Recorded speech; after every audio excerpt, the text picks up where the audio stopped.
All right दोस्तों, क्या हाल चाल आपके। उम्मीद करता हूं जबरदस्त होंगे यार। फाइनली फाइनली फाइनली वो दिन आ गया जब हम शुरू करने जा रहे हैं अपना विजय धनुष सीरीज। यहां पे दोस्त आपका पहला यूनिट रहेगा अकाउंट्स के अंदर, फाइनेंशियल अकाउंटिंग में लीज अकाउंटिंग।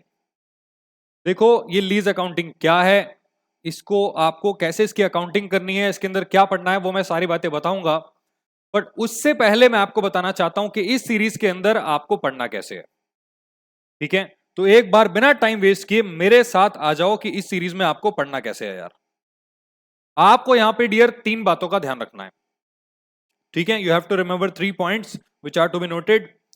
पहला ये कि ये जो सीरीज है डियर, इस सीरीज में आपको फुल कॉन्सेप्ट्स कराए जाएंगे। फुल कॉन्सेप्ट्स का मतलब कॉम्प्रिहेंसिव कवरेज। इसके साथ साथ डियर एग्जांपल्स और प्लस क्वेश्चंस भी प्रैक्टिस होंगे। अब आपके दिमाग में क्वेश्चन आएगा, सर ये तो हर क्लास में होते ही हैं डियर, ये रेगुलर क्लास में होते हैं। तो यहां पे भी आपको कराए जाएंगे, कुछ एग्जांपल्स को हो सकता है निकाल दिया जाए, जो रिक्वायर्ड एग्जांपल है जिससे आपका कंसेप्ट क्लियर हो जाए वो आपको कराए जाएंगे, और क्वेश्चंस भी उसी तरीके से कराए जाएंगे। साथ ही साथ आपको क्या कराया जाएगा, जो रिमेनिंग क्वेश्चंस हैं वो आपको प्रैक्टिस करने हैं, उसका क्वेश्चन बैंक आपको दे दिया जाएगा। क्वेश्चन बैंक आपको डाउनलोड कैसे करना है, उसके नोट्स आपको कैसे मिलेंगे, वो मैं आपको बता दूंगा अभी। ठीक है, और आपको कंसिस्टेंसी दिखानी है, तो अगर आप सारी क्लासेस रेगुलर देखते हो अपने विजय धनुष बैच की, गारंटीड लिख के रख लो, दिसंबर 25 आपका एग्जाम या जून 26 आपका एग्जाम क्लियर है। लिखित रूप में ले लो दोस्त, इससे बेटर सीरीज आपको हिस्ट्री में यूट्यूब पे कहीं नहीं मिलेगी। ठीक, और यही सीरीज आपका फ्यूचर भी है। तो शुरू करते हैं बिना किसी देरी के। और अगर आप नोट्स डाउनलोड करना चाहते हो तो एक छोटा सा काम आपको करना है, नीचे डिस्क्रिप्शन में ना आपको एनरोलमेंट का लिंक दिया होगा। ये सीरीज फ्री है। नीचे जो नोट्स का एनरोलमेंट है वो आई थिंक 2 रुपीज, 1 या 2 रुपए का आपका एनरोलमेंट है। 2 रुपए के नोट्स में आपको जितने भी आने वाले विजय धनुष के क्वेश्चंस, टेस्ट सीरीज और नोट्स हैं वो उसमें आपको मिल जाएंगे। ठीक है, तो ये सीरीज आपकी रहने वाली है फ्री। मैं आपका टाइम वेस्ट नहीं करना चाहता, बस यही बताना था। अब मैं शुरू करता हूं आपका प्यारा प्यारा chapter accounting standard 19, accounting for लीजेस। ठीक है, अकाउंटिंग फॉर लीजेस, राइट। तो सबसे पहले समझते हैं लीज का मतलब क्या होता है। आ जाओ मेरे साथ। AS19 accounting for लीजेस। सबसे पहले मीनिंग समझेंगे, आपकी लीज का मीनिंग होता क्या है। ठीक है, accounting standard 19 लीजेस। A lease is an agreement, इसको आप अरेंजमेंट भी कह सकते हो, अरेंजमेंट या फिर एग्रीमेंट, वेयर द लेसर यानी कि एक मालिक होता है, gives the lessee user the right to use an asset for a specific period in exchange for a payment. Sir क्या मतलब, बताता हूं डियर। देखो ये बेसिकली एक कॉन्ट्रैक्ट होता है। फॉर इंस्टेंस मान लो आपके पास कोई पर्सन है, मिस्टर आपका मान लेते हैं ए। ठीक है, मिस्टर ए एक आदमी है, इसके पास एक एसेट है। इस एसेट को क्या किया इसने, मिस्टर बी को यूज करने का राइट दे दिया, राइट टू यूज। इसने क्या किया, ट्रांसफर कर दिया आपके मिस्टर बी को।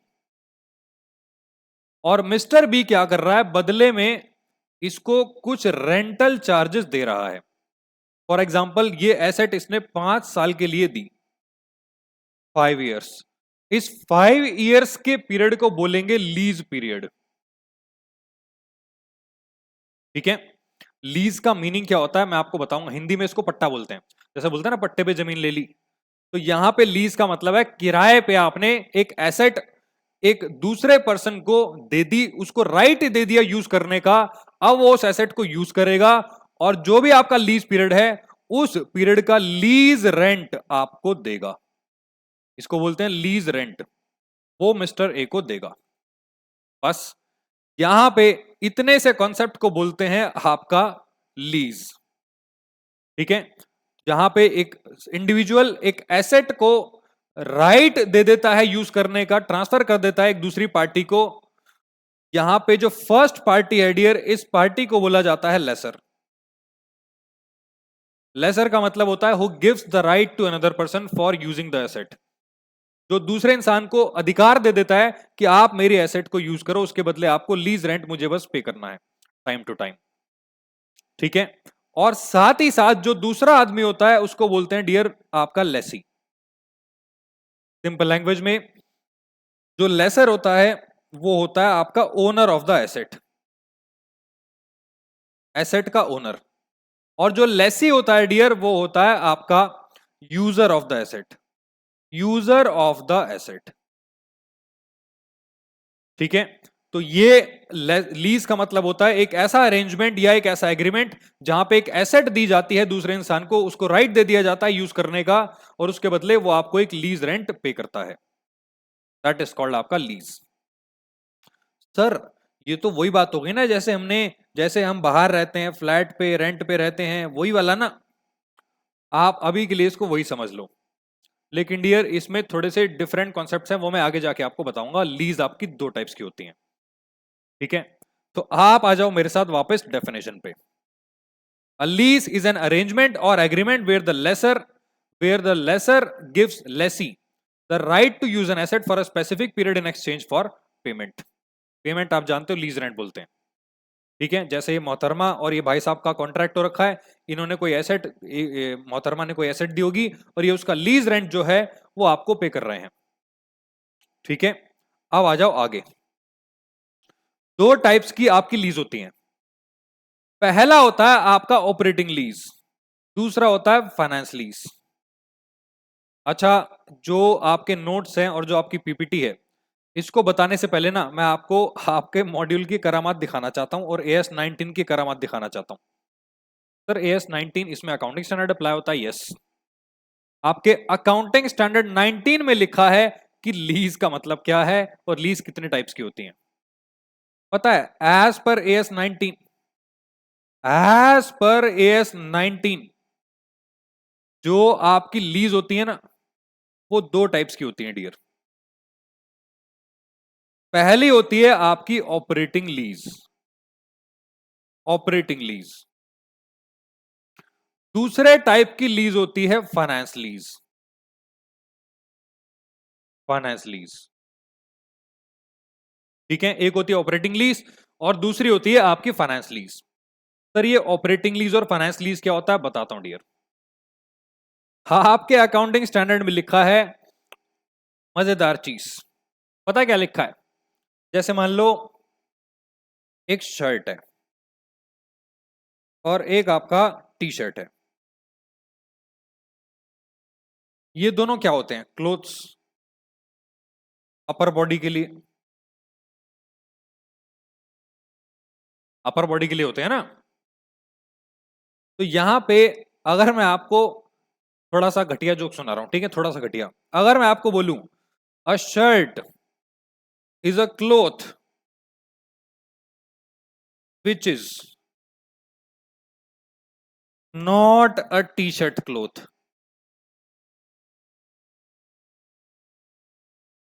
है सर ये क्या बोल दिया आपने? सही तो बोला। शर्ट एक ऐसा कपड़ा है जो टी शर्ट नहीं होता। वाह सर, जोरदार तालियां। क्या बताया आपने? मैं नहीं कह रहा हूं, ये AS 19 कह रहा है। सर क्या कह रहा है? ये आपने शर्ट वाला एग्जांपल क्यों दिया बताता हूं डियर, इसको हटाओ, इसकी जरूरत नहीं है, इसकी जरूरत नहीं है। एग्जाम में वो मत लिख के आना टी शर्ट। यहां पे आपका AS 19 बोलता है operating lease is a lease which is not a finance lease, which is not a finance lease. अब बताओ हो कैसे समझे ऑपरेटिंग लीज क्या होती है? नहीं समझना, इसलिए पहले आपको फाइनेंस लीज समझना पड़ेगा। फाइनेंस लीज को फाइनेंस लीज बनाने के लिए 5 कंडीशंस होती हैं। भाई आपको एक बात तो समझ में आ गई कि एक पार्टी दूसरी पार्टी को एक एसेट देती है और उससे, उस अरेंजमेंट से एक रेंटल उससे रिसीव करती है, रेंटल इनकम, उस एसेट को यूज करने के बदले, तो उसको लीज कहते हैं। अब लीज दो टाइप्स की होती है, ऑपरेटिंग, फाइनेंस। ऑपरेटिंग लीज वो लीज जो फाइनेंस नहीं है। तो फाइनेंस क्या है? 5 कंडीशंस। साधारण भाषा में बताऊं, EMI पेमेंट। EMI सुना आपने क्या होता है? हाँ सर सुना तो है दोस्त, EMI होती है finance lease. Sir EMI, yes. आप मोबाइल फोन लेते हो, मुझे बताओ mobile phone, mobile phone lease नहीं होता, मैं आपको बता दूंगा बाद में, एक एग्जांपल ले रहा हूं। आपने मोबाइल फोन लिया, कोई भी स्मार्टफोन एक शॉप से, अब वो आप क्या कर रहे हो, 6 महीने में उसकी पेमेंट कर रहे हो, ठीक है, पहली पेमेंट, दूसरी पेमेंट, तीसरी, चौथी, पांचवी, छठी।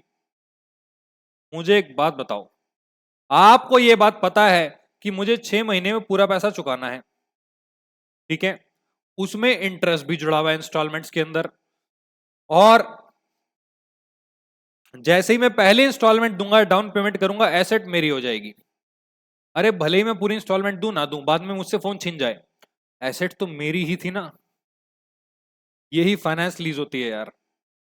ये फाइनेंस लीज उस पर्पस से बनती है कि पर्पस ये होता है कि यहां पे दूसरी पार्टी को माल बेचना है, गारंटी कर दी जाती है कि सामने वाला माल खरीदेगा ही खरीदेगा, उसी का हो जाएगा, सारे रिस्क और रिवॉर्ड्स ट्रांसफर हो जाएंगे।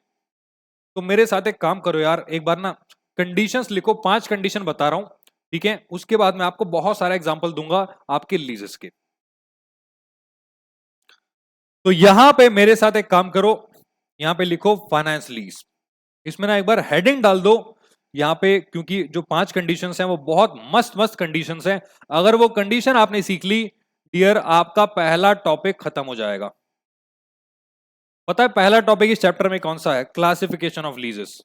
मैं अभी सारे टॉपिक्स बताऊंगा आपको कौन से आपको पढ़ने हैं, मैं जानबूझ के भी नहीं बता रहा हूं, इसमें 4-5 टॉपिक्स हैं जो आपको कवर करने हैं चैप्टर के अंदर, ठीक है। अभी मैं सिर्फ इंट्रोडक्शन दे रहा हूं चैप्टर का, इसके अंदर होता क्या है।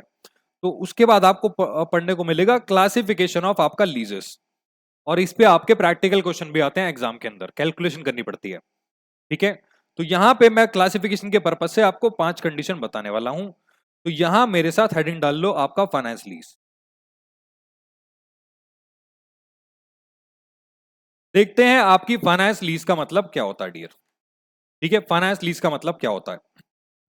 ऑडियो वीडियो चेक कर लेते हैं सही आ रही है कि नहीं, यस सही है। देखो फाइनेंस लीज के अंदर क्या होता है, जो आपका लेसर होता है ना, लेसर,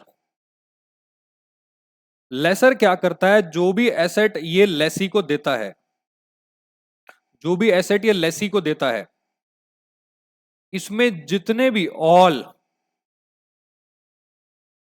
सिग्निफिकेंट, सिग्निफिकेंट का मतलब होता है भारी भरकम, सारे के सारे रिस्क और रिवॉर्ड होते हैं, रिस्क्स एंड रिवॉर्ड्स,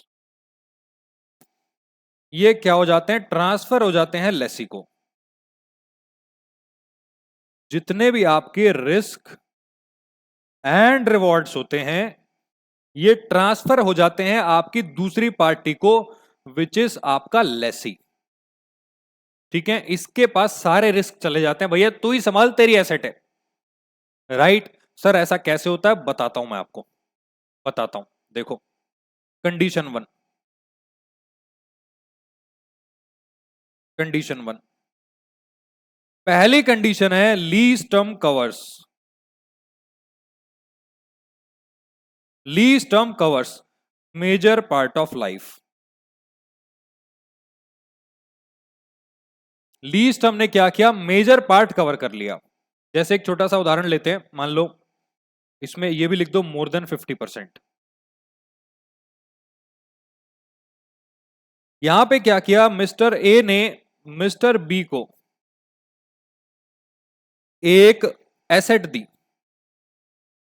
और इसको बोला भाई देख, एसेट की जो लाइफ है वो ना 5 साल है, एसेट की जो लाइफ है 5 साल है, और तू एक काम कर, तू 4.5 साल के लिए ये मुझसे ले ले। 4.5 साल की लीज आपने क्या किया, बी को दे दिया।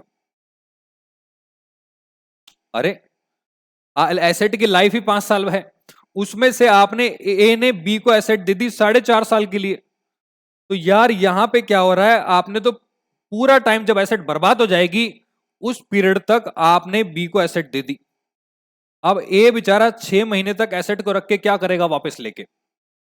तो यहां पे क्या हो रहा है, अगर आप मेजर पोर्शन लाइफ का कवर करवा देते हो लीज का, तो वो पहली कंडीशन होती है, वो फाइनेंस लीज है यार।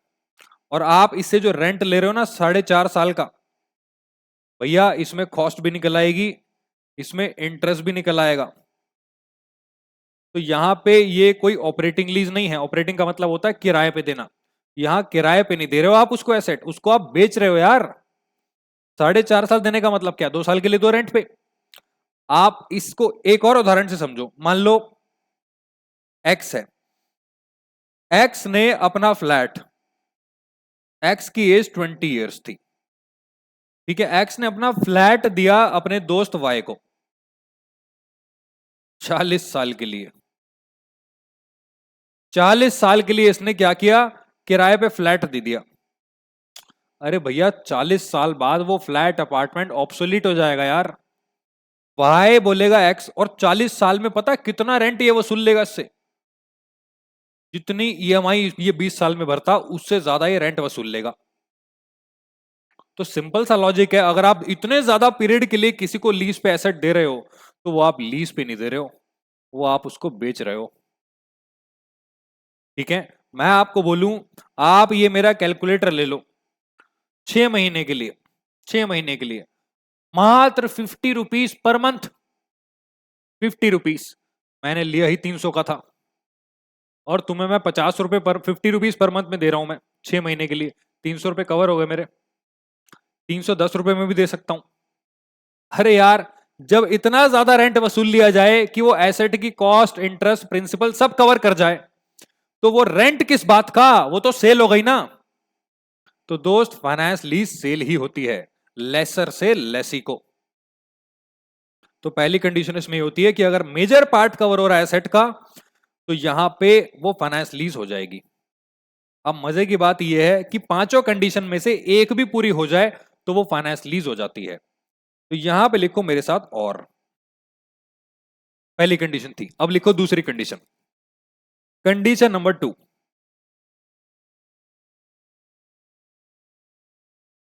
Condition number 2, option to purchase, option to purchase. आपने क्या किया, मान लो एक एसेट है, जैसे ए ने बी को एक एसेट दी, एसेट की लाइफ तो 10 साल है, लेकिन आपने जो लीज दिया है इससे आप लीज रेंट वसूल रहे हो 5 साल का। सर, आपने तो कहा था कि 50% से ज्यादा लाइफ कवर हो जानी चाहिए, यहां तो 50% कवर नहीं हो रहा, 50 ही कवर हो रहा है। 10 साल में से 5 साल की लीज है, यस। लेकिन यहां पे ए ने क्या किया, ए ने बोला भाई देख सुन मेरी बात, यार 5 साल तो एसेट को यूज कर चुका है, अब छठा साल आ रहा है, छठे साल में क्या आप एसेट को खरीदने को तैयार हो? आपने बी को ऑप्शन दे दिया, option to purchase, option to purchase. तो यहां पे इसका मतलब है कि ए की जो इंटेंशन है, इंटेंशन वो सेल करने की है। तो भैया ऑप्शन टू परचेज देने का मतलब है कि यहां पे ये हो जाएगी फाइनेंस लीज, ठीक है, फाइनेंस लीज। ये था आपका दूसरा कंडीशन। पहली कंडीशन मेजॉरिटी लाइफ कवर हो जानी चाहिए, और दूसरी कंडीशन है आपका यहां पे ऑप्शन टू परचेज आपने दूसरी पार्टी को दे दिया है, ठीक है, दूसरी कंडीशन। तीसरी कंडीशन पे आ जाओ।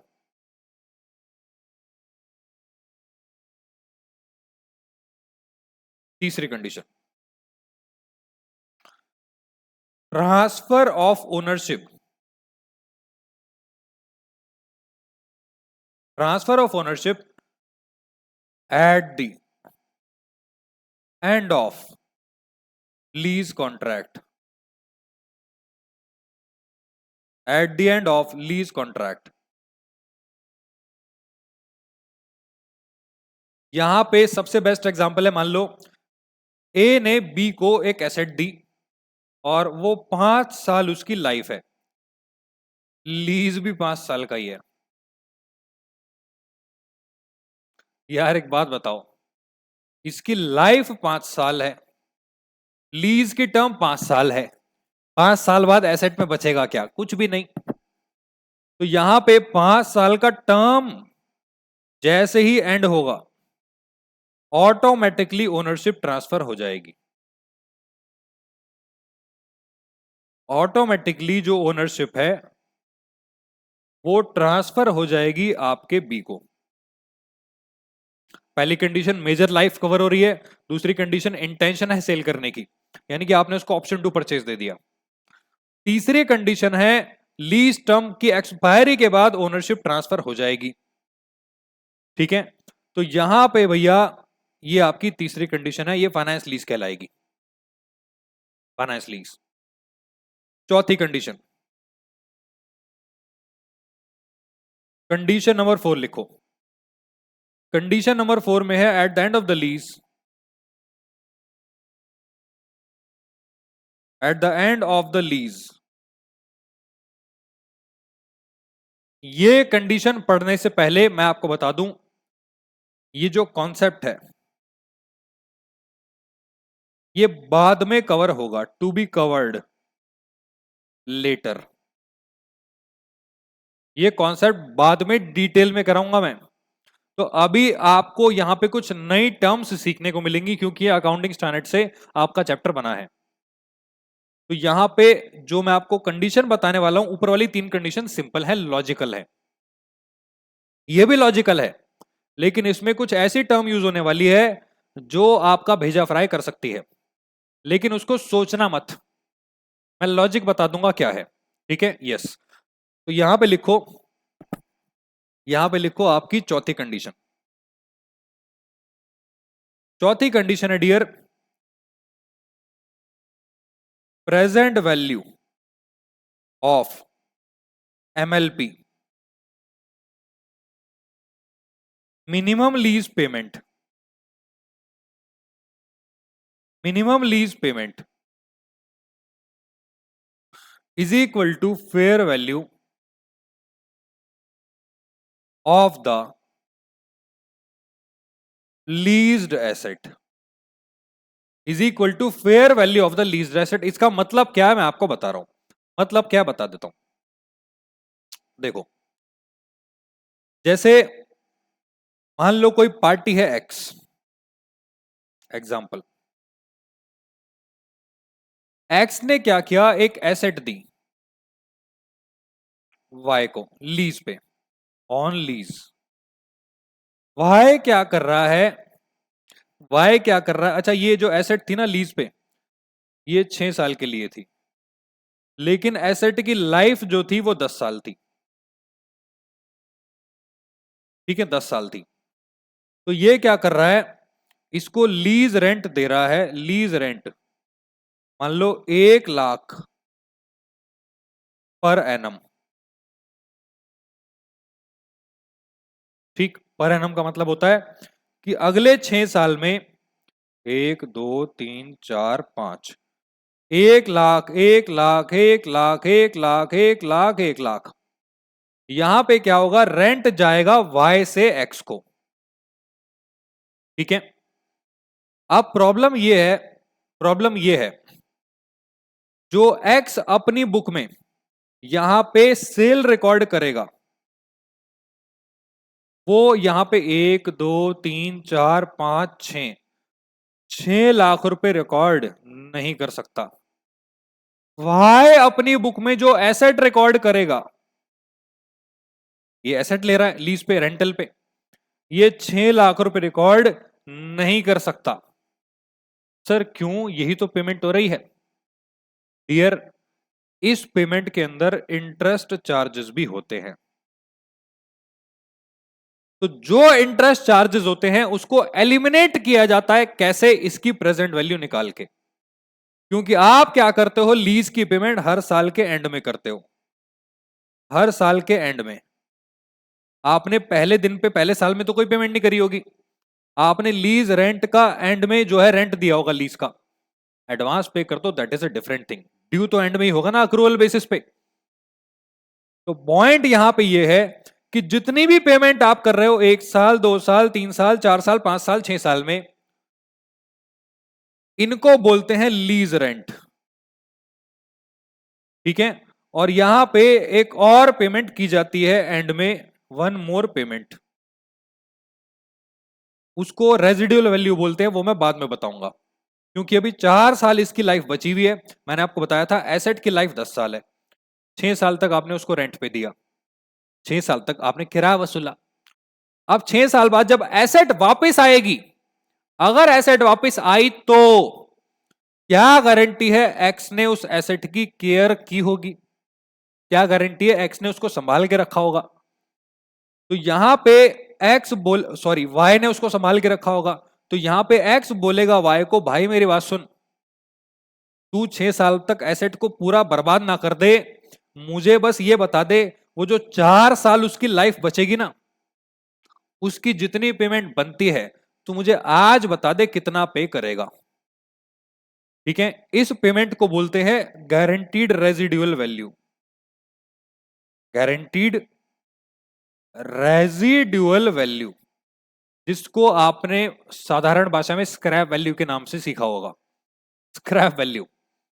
ठीक है, तो यहां पे गारंटी ले ली जाती है वाई से, भाई देख, जो लीज है वो 6 साल की है और जो एसेट की लाइफ है वो 4 साल और बचेगी, मैं उस एसेट को यूज कर पाऊं, तू मुझे यहां पे एक ऐसी गारंटी दे दे कि देख ये रेंट तो मुझे आएगा ही, रेंट के साथ साथ एक और वैल्यू मुझे चाहिए जिसको बोलते हैं गारंटीड रेजिडुअल वैल्यू। तो यहां पे क्या किया जाता है, ये जो दोनों अमाउंट्स हैं, एक तो आपका lease rent plus guaranteed residual value, इनकी प्रेजेंट वैल्यू निकाल ली जाती है। सर प्रेजेंट वैल्यू कैसे निकालते हैं? डियर, वो आपको फाइनेंशियल मैनेजमेंट में सिखाया जाता है, पीयूष सर आपको सिखाएंगे। तो सर हम क्वेश्चन कैसे करेंगे आपके चैप्टर में? मैं बताऊंगा कैसे निकालनी है, बेसिक कॉन्सेप्ट्स में थोड़े से आपको बता दूंगा, बट डिटेल में आपको सीखने के लिए time value of money Piyush sir के कॉन्सेप्ट आपको सीखने पड़ेंगे। वो वीडियो आपको मिल जाएगा, अभी जल्दी ही मिलेगा। ठीक है, तो बस आप बात को इतना समझो, यहां पे जो कंडीशन है डियर वो ये है, present value of MLP is equal to fair value of the leased asset. ठीक है, यानी कि जितनी प्रेजेंट वैल्यू आपने लीज रेंट से कमा ली, उसकी आज जो वैल्यू है वो उसकी फेयर वैल्यू के बराबर होनी चाहिए।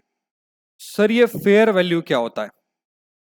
डियर, फेयर वैल्यू कुछ नहीं होता, बेसिकली फेयर वैल्यू का मतलब होता है जो जेन्युइन आपकी वैल्यू है एसेट की, जो उस टाइम पीरियड में होती अगर आप उसको लीज पे ना देते। ठीक है, बाकी डिटेल में इसके बारे में बाद में डिस्कस करेंगे। तो ये चौथी कंडीशन है, याद रखना, MLP is equal, present value of MLP is equal to fair value of leased asset. अभी याद नहीं भी रखोगे तब भी चलेगा, क्वेश्चन करेंगे याद आ जाएगी। बाकी 3 कंडीशन मत भूल जाना, पहला आपका, एक तो मेजोरिटी आपने कवर कर लिया पार्ट ऑफ लाइफ, दूसरी कंडीशन ऑप्शन टू परचेज दे दिया, तीसरी कंडीशन ओनरशिप ट्रांसफर एंड में हो जाएगी, चौथा एमएलपी की present value is equal to fair value of the leased asset. ठीक है, आखिरी कंडीशन, अब लिखो मेरे साथ कंडीशन नंबर 5। कंडीशन नंबर 5 एक बार मेरे साथ लिख लो, लिखो, nature of asset, nature of asset is equal to specialised, specialised nature, मतलब जो एसेट होनी चाहिए वो स्पेशल नेचर की होनी चाहिए। सर क्या मतलब, बताता हूं, इसमें लिखो that only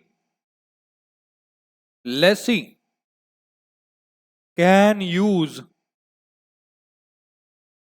without major modifications, major modifications, इसका मतलब होता है जो आपका लेसर है उसके पास एक ऐसी एसेट थी जो कोई नहीं ले रहा था, लेकिन लेसी ने बोला भाई मुझे दे दे। अब ये ऐसी एसेट है जो यूज तो कर लेगा, इसको चेंज नहीं कर सकता, वो कस्टमाइज नहीं कर सकता, उसमें कुछ छेड़छाड़ नहीं कर सकता। तो ऐसी कौन सी एसेट हो सकती है? बहुत सारी एसेट होती हैं ऐसी, मैं आपको एग्जांपल देता हूं डियर, एग्जांपल देता हूं, देखो मान लो जैसे मिस माधुरी है कोई, ठीक है, मिसेस माधुरी लिख दो, इनके पास एक बिस्किट मेकिंग ओवन है, बिस्किट मेकिंग ओवन, एक ऐसा ओवन है जिसमें बिस्किट बनते हैं, स्पेशलाइज्ड बिस्किट, जो मिस माधुरी की रेसिपी है। अब दुनिया में कौन सा आदमी होगा जो मिसेस माधुरी की रेसिपी से बनाने वाली मशीन बिस्किट को लेगा? मिल गया एक, मिल गया लैसी। अब आप इसको ये दे रहे हो, ये क्या कर लेगा इसका? सिर्फ बिस्किट ही तो बना पाएगा। तो यहां पे पहली बात तो लैसी इसको चेंज नहीं कर सकता, ज्यादा मॉडिफिकेशन नहीं कर सकता, इसमें ज्यादा क्या कर ही नहीं सकता। ठीक है, और ये एसेट कोई और लेगा भी नहीं, वही लेगा जिसको ये यूज करनी है। और भी एग्जांपल हो सकते हैं, जैसे मान लो एक आदमी है चतुर, चतुर चाउमीन वाला, चतुर चाउमीन वाला। ठीक है, इसके पास ना एक वो है, नूडल मेकिंग रोबोट है, नूडल मेकिंग रोबोट। इस नूडल मेकिंग रोबोट से क्या बनता है? 9 रेसिपी निकलती हैं, 9 रेसिपीज ऑफ चतुर, चतुर चाउमीन। बस ये रोबोट सिर्फ इतना काम करता है कि चतुर की बनाई हुई 9 रेसिपी से चाउमीन बना सकता है। मुझे बताओ ये एसेट कौन लेगा जिंदगी में? जो चतुर की चाउमीन खाना चाहता है, सिर्फ वो। हाँ, तो यहां पे ऐसे बहुत सारे एग्जांपल हो सकते हैं। ये तो मैंने बहुत छोटे एग्जांपल लिए, बड़े एग्जांपल भी होते हैं, बड़ी एसेट्स भी होती हैं जो स्पेसिफिक पर्पस के लिए काम आती हैं। और ये आखिरी कंडीशन है कि स्पेशलाइज्ड नेचर की एसेट अगर होगी, पांचों में से एक भी कंडीशन पूरी हो रही है तो भी वो फाइनेंस लीज है डियर। स्पेशलाइज्ड नेचर की एसेट होगी तो वो आपकी फाइनेंस लीज हो जाएगी। ठीक है, ये थी आपकी 5 कंडीशंस। अब मैं आपको कुछ एग्जांपल्स पे लेके जाना चाहता हूं डियर, एग्जांपल्स पे। देखो आ जाओ, नोट्स पे आ जाओ मेरे साथ। ये आ गया आपका टाइप्स ऑफ लीजेस एंड ओवरव्यू। सबसे पहले ऑपरेटिंग लीज फ्लेक्सिबल होती है, शॉर्ट टर्म एग्रीमेंट होता है। फाइनेंस लीज लॉन्ग टर्म होता है, क्योंकि लॉन्ग टर्म इसलिए होता है कि आपको मेजर पार्ट कवर करना होता है। ठीक है भाई, शॉर्ट टर्म में तो आपने एक एसेट दी किराए के लिए यूज करने के लिए, और उससे रेंट आ गया, ऑपरेटिंग लीज। ऑपरेटिंग का मतलब आप पैसे कमा रहे हो, रेवेन्यू अर्न कर रहे हो। फाइनेंस में तो आप सेल कर रहे हो, सेल मानी जाएगी। ठीक है, यस सर। ऑपरेटिंग लीज में no ownership transfer, ownership transfer नहीं होती। फाइनेंस लीज में मैंने बताया था ओनरशिप, रिस्क और रिवॉर्ड्स ट्रांसफर हो जाते हैं। ठीक, ऑपरेटिंग लीज में जो एसेट है वो लेसर की बुक्स में रहती है। भाई यहां पे जो लेसर अपनी बुक्स में अकाउंटिंग करेगा, वो एसेट उसके पास होगी, उसमें वो डेप्रिसिएशन लगाएगा। बस ये क्या करेगा, अपने प्रॉफिट एंड लॉस में, प्रॉफिट एंड लॉस में एक इनकम दिखा देगा, lease rent, lease rent. Finance lease में क्या होगा, जो लेसर होगा, लेसर, वो अब उसके पास जो एसेट होगी वो दे देगा भैया सेल, सोल्ड, बिक गई एसेट, बिक गई एसेट। क्यों? क्योंकि आप वहां पे रिस्क और रिवॉर्ड ट्रांसफर कर देते हो। तो जो एसेट दिखाई जाएगी वो लेसी की बुक्स में दिखाई जाएगी, क्योंकि लेसी एसेट को खरीद रहा है। तो इसकी बैलेंस शीट में क्या होगा, आप यहां पे एसेट को रिकॉर्ड करोगे आपका लीज एसेट, लीज एसेट। ये लगाएगा डेप्रिसिएशन, इसमें तो एसेट बिक जाएगी। ठीक है, तो इस तरीके से आपकी अकाउंटिंग होती है। मैं आगे जाके बताऊंगा भी अकाउंटिंग कैसे होती है, बट ये थोड़ा सा डिफरेंस था आपके ऑपरेटिंग लीज का और आपके फाइनेंस लीज का। ठीक, यस सर। अब मेरा गला गया है सूख, तो अब हम चलते हैं फाइनेंस लीज को थोड़ा और डिटेल में समझने। उससे पहले डियर आपको एक काम करना है, कुछ भी नहीं, मेरे पानी पीने का वेट। ठीक है, तो आप एक काम करो, मेरे बस पानी पीने का वेट कर लो। अरे मैं कहां गायब हो गया, ये तो रहा, ये तो रहा मैं। अच्छा इसमें वीडियो नहीं थी, ठीक है। जो आपको नंबर यहाँ पे फ्लैश हो रहा है ना, बहुत सारे बच्चे हमारे प्रगति प्रो बैच में हैं जो डिटेल में हर चीज को पढ़ते हैं। डिटेल में मैं यहाँ पे भी बता रहा हूँ, बट वहां पे जो होती है स्पीड आराम से स्लो रहती है, और प्लस कॉन्सेप्चुअल अंडरस्टैंडिंग बहुत ज्यादा डेप्थ में होती है, इससे भी ज्यादा डेप्थ में। इसके साथ साथ जो क्वेश्चंस होते हैं वो ज्यादा प्रैक्टिस होते हैं एज कंपेयर टू जो यहाँ होंगे, राइट।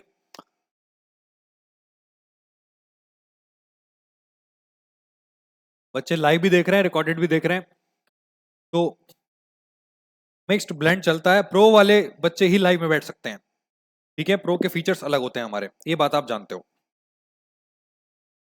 अब आ जाओ मेरे साथ आगे आपके फाइनेंस लीज की अंडरस्टैंडिंग पे। देखो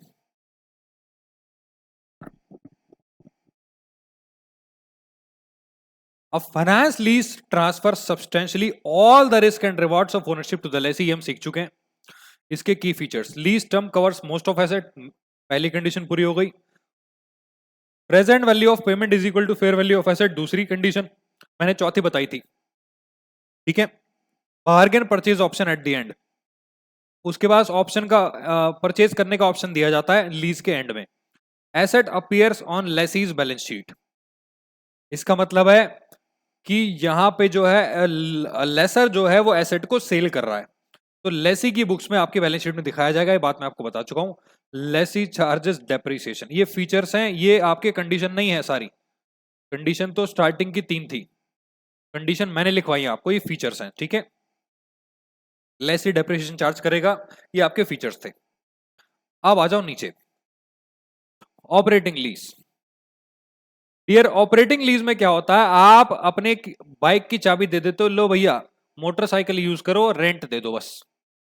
मैं आपको बताता हूं कैसे होता है। जैसे मैं एक बार उदयपुर गया था, उदयपुर गए हो आप राजस्थान में, बहुत प्यारी सिटी है Udaipur, city of lakes. Udaipur में मैंने मेरे 3 दोस्तों के साथ क्या किया, हमने 2 रॉयल एनफील्ड ली, और वो वाली मीटियोर, 3.5 लाख रुपए की बाइक थी वो उस टाइम, अभी शायद 4 लाख की हो चुकी है। तो हमने बोला भैया रॉयल एनफील्ड चाहिए किराए पे, हमने 2 दिन का उसका किराया दिया, ठीक है। आई थिंक 5,000 रुपए उसका पर डे का रेंट था, सॉरी 5,000 तो बहुत ज्यादा हो गया, 2,000 रुपए रेंट था पर डे का, ठीक है। तो 2,000 रुपए पर डे का रेंट था, 4,000 रुपए एक बाइक का हो गया, 4,000 दूसरी बाइक का हो गया, 8,000 रुपए हमने रेंट दिया सिर्फ बाइक को यूज करने का। एसेट किसकी थी, लेसर की।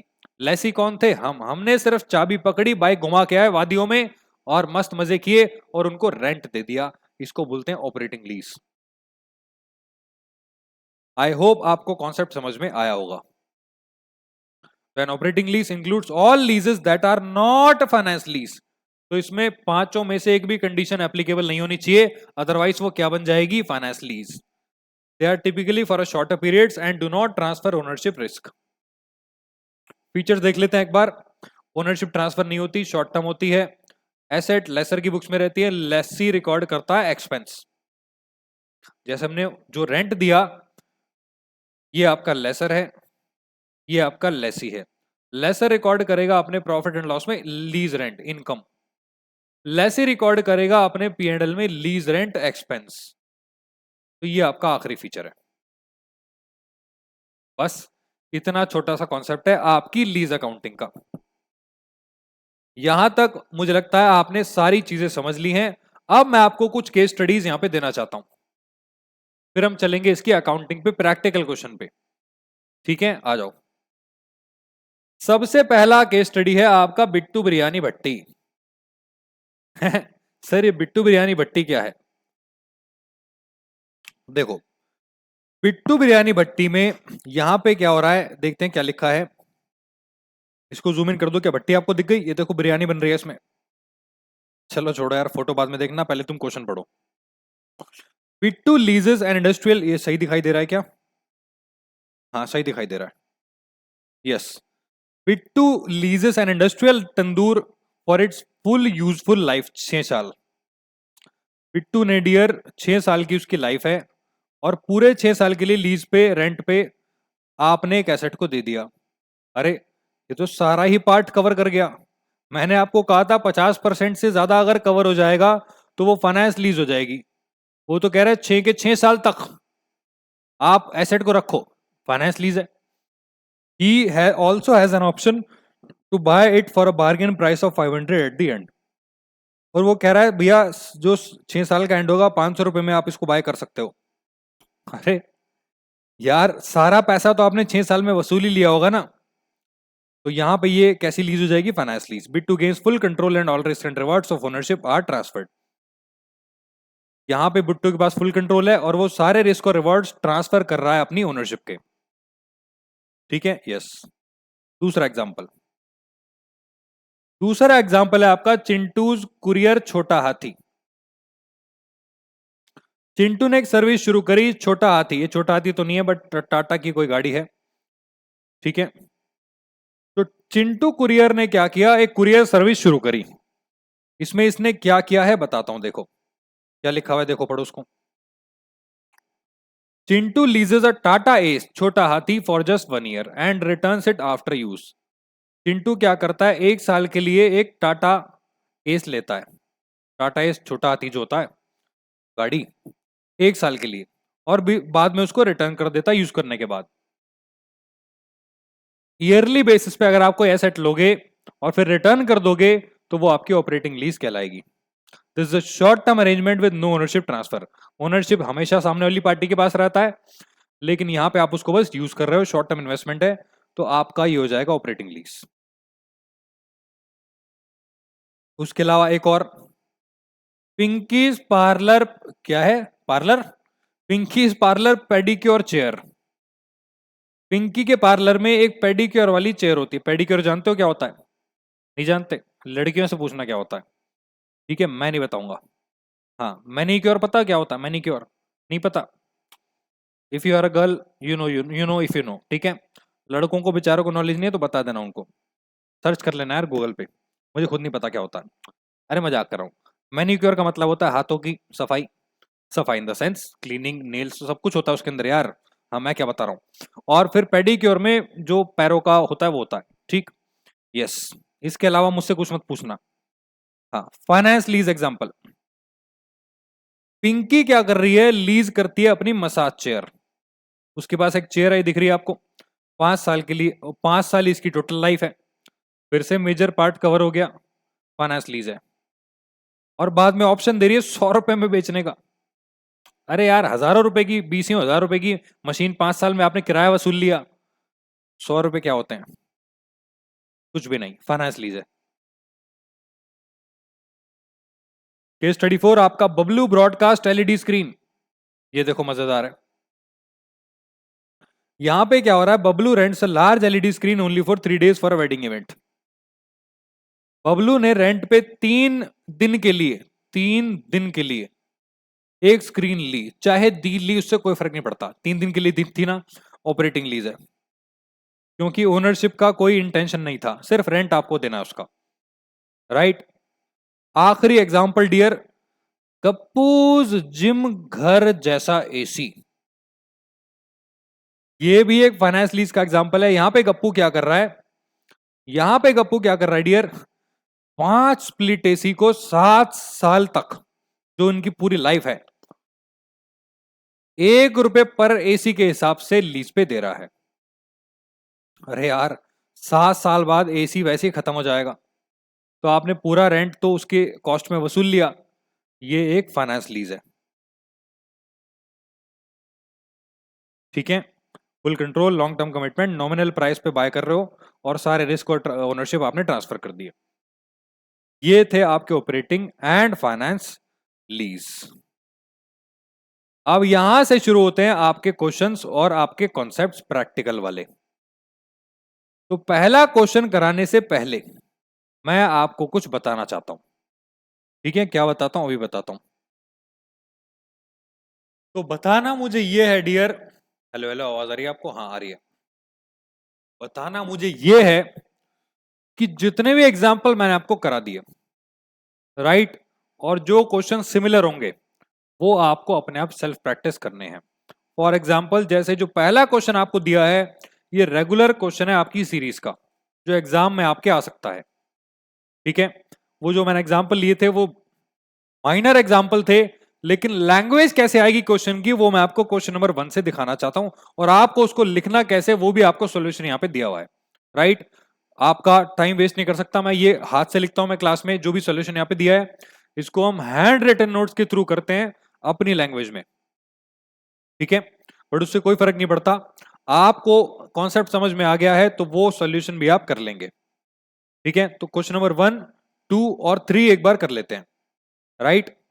तो यहां पे आ जाओ क्वेश्चन नंबर 1 पे।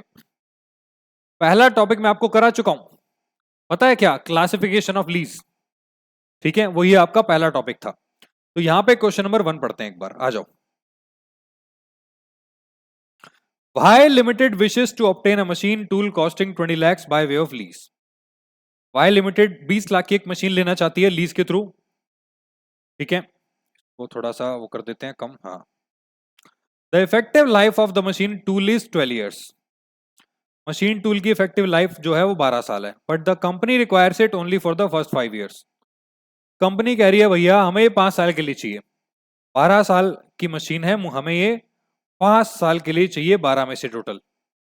ठीक है, it enters into an agreement with R Limited for a lease rent of 2 lakh per annum। Machine 20 lakh की है, मशीन 20 लाख की है, आप 2 लाख रुपए पर एनम इन टू में आपका 6 साल तक आप 12 लाख रुपए पे कर रहे हो इस मशीन के। ठीक है, 12 लाख रुपए पे कर रहे हो इस मशीन के। अच्छा, the finance director of Y limited is not sure about the treatment of these lease rentals and hence request you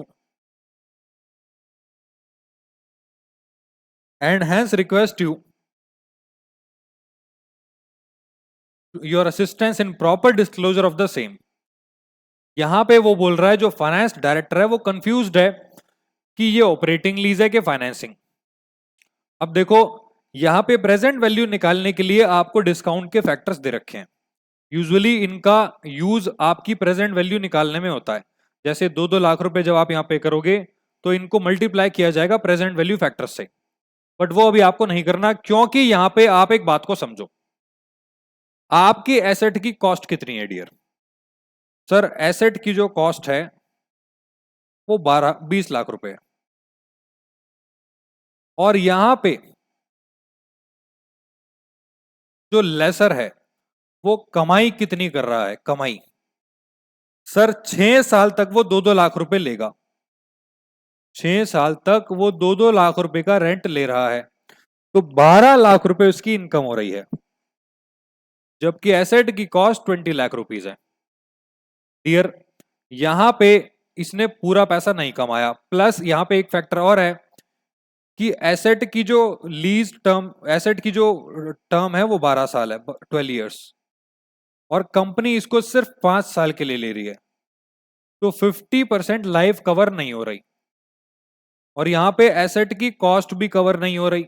asset की कॉस्ट कितनी है, 20 लाख, आप कितना कमा रहे हो, 12 लाख, वो भी 6 साल में 2-2 लाख करके, तो प्रेजेंट वैल्यू तो 12 लाख से भी कम आएगी, 10 लाख से भी नीचे आएगी। तो आप एसेट की कॉस्ट को कवर नहीं कर पा रहे हो, 50% लाइफ कवर नहीं है, बाकी डिटेल गिवन नहीं है, तो ये एसेट आपने उधारी पे ली है, इसको आप फाइनेंस लीज नहीं बोल सकते।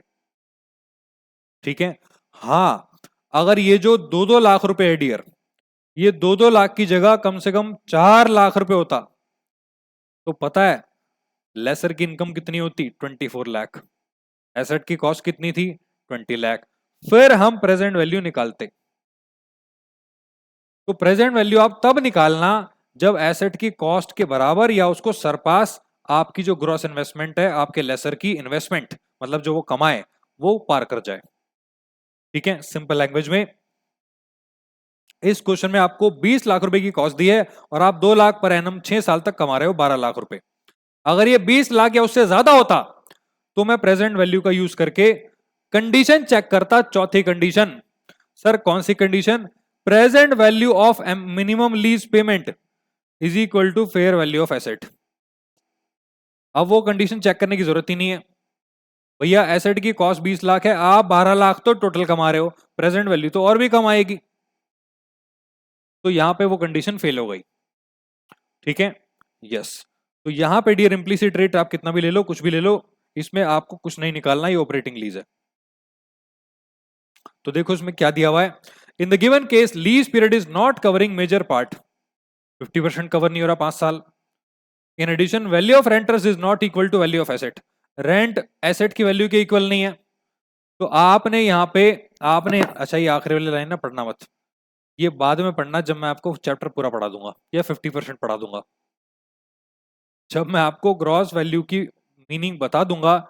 कुछ टर्म्स ऐसी हैं जो मैंने आपको भी नहीं बताई हैं, बता भी नहीं सकता, ऊपर से जाएंगी। धीरे धीरे करके आपके वोकैबुलरी को डेवलप करूंगा। तो यहां पे डियर आपके एसेट के वैल्यू के बराबर आपके जो रेंटल है वो नहीं है, तो बस आपने यहां पे प्रेजेंट वैल्यू नहीं निकाली, इसी बेसिस पे ये आपकी ऑपरेटिंग लीज हो जाएगी। बस ये लिख के आना आपको एग्जाम में। क्वेश्चन नंबर 2 पे आ जाओ। 2 पे आने से पहले मुझे प्यास लग रही है, तो मैं पानी पीता हूं। आप एक बार जो है आप भी पानी पी लो, आपका भी सुन सुन के कान जो है वो हो गए होंगे कुछ।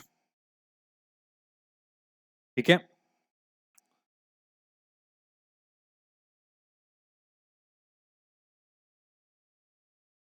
अच्छा एक काम करते हैं, हमें 1 घंटा होने वाला है और मेरे गले में हो रहा है दर्द।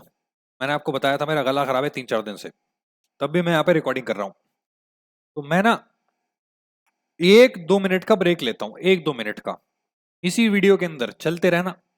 आप वैसे भी स्पीड बढ़ा के देख रहे होंगे तो अलग बात है।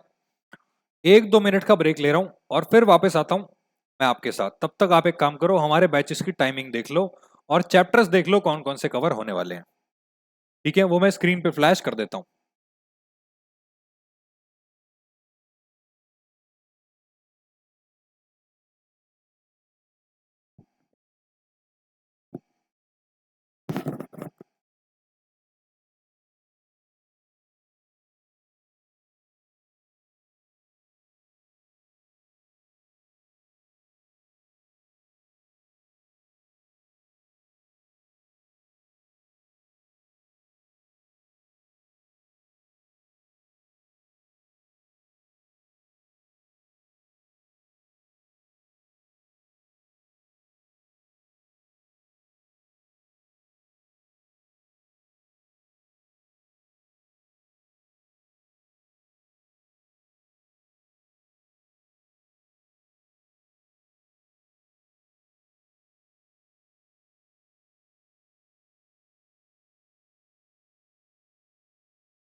यस, तो मैं आ गया हूं डियर आपके पास वापस।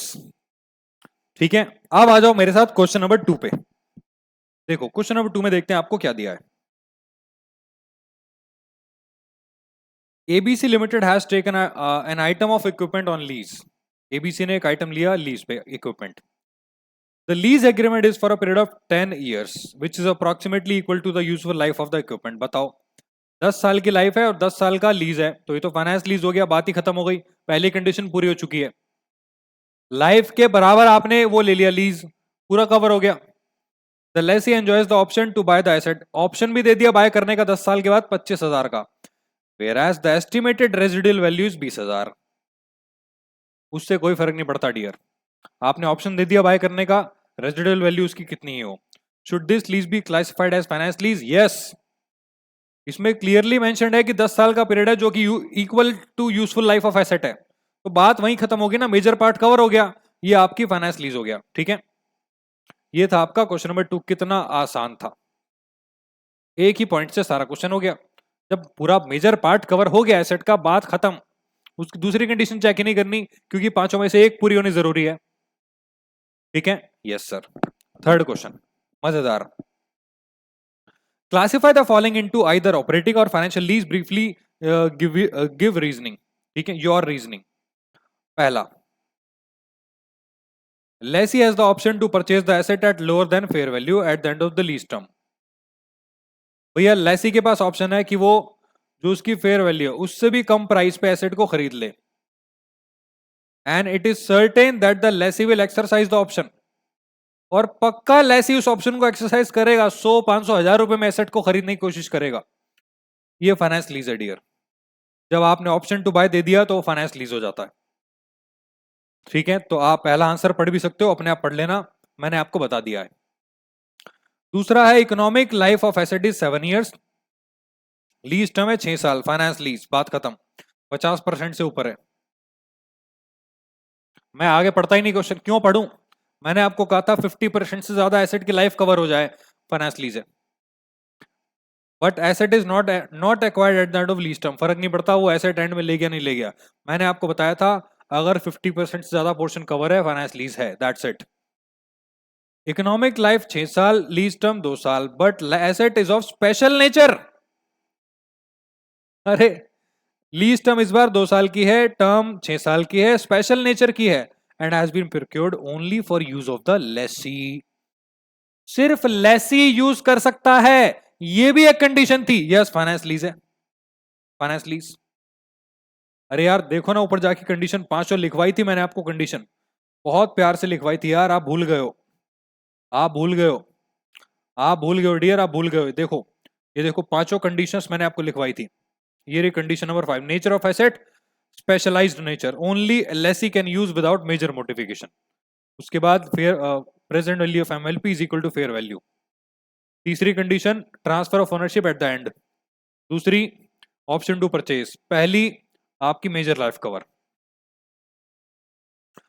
अगर 7 नंबर का क्वेश्चन आया और उसने आपसे ऐसे छोटे छोटे 7 क्वेश्चन पूछ लिए, तो मुझे नहीं लगता आप इसको छोड़ने वाले हो। कोई भी नहीं छोड़ेगा यार, कोई भी नहीं छोड़ेगा, अगर ये कॉन्सेप्ट्स आप पढ़ के जा चुके होंगे तो। यस सर, सही कहा आपने। अब आ जाओ मेरे साथ आपके चौथे पॉइंट पे। Present value of MLP is equal to fair value of asset. ये चौथी कंडीशन थी, पूरी हो रही है, फाइनेंस लीज है, पूरी हो रही है, फाइनेंस लीज है, तो सारी ही फाइनेंस लीज है। ठीक है, यस सर, यस। तो अब आके शुरू होती है आपकी अकाउंटिंग फॉर लीजेस फाइनली। यहां से आपके प्रैक्टिकल क्वेश्चन स्टार्ट है डियर। अब मेरे साथ हेडिंग डाल लो, मेरे साथ आप हेडिंग डाल लो डियर। ठीक है, मैं बताता हूं क्या हेडिंग डालनी है। यहां पे लिखो अकाउंटिंग फॉर लीजेस। तो थोड़ा जूम आउट कर देते हैं।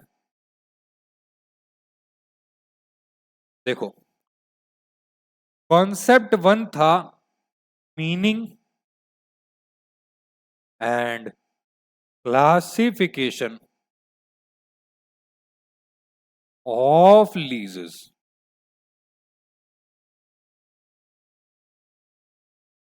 ये मैं आपको करा चुका हूं डन। अब मैं आपको कराऊंगा कॉन्सेप्ट नंबर 2।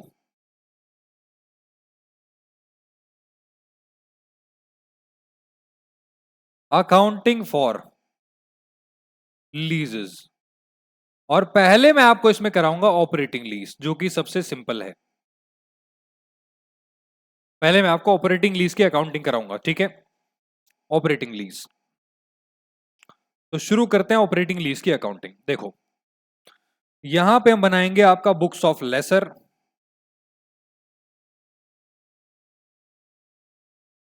और यहां पे हम बनाएंगे books of Lesi.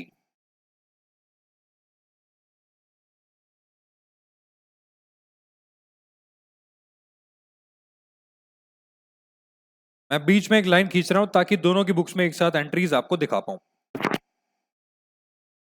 Operating lease जैसा कि आप जानते हो किराए का एग्रीमेंट होता है, किराए का। ठीक है, तो यहां पे आप क्या करते हो, रेंट वसूलते हो लेसी से, ठीक। एसेट वो किसकी है, लेसर की, इसकी तो रेंटल इनकम पैदा हो रही है, और यहां पे इसके लिए रेंटल एक्सपेंस पैदा हो रहा है। अब दोनों की बुक्स में क्या एंट्रीज आएंगी, सबसे पहली entry bank account debit to lease rent,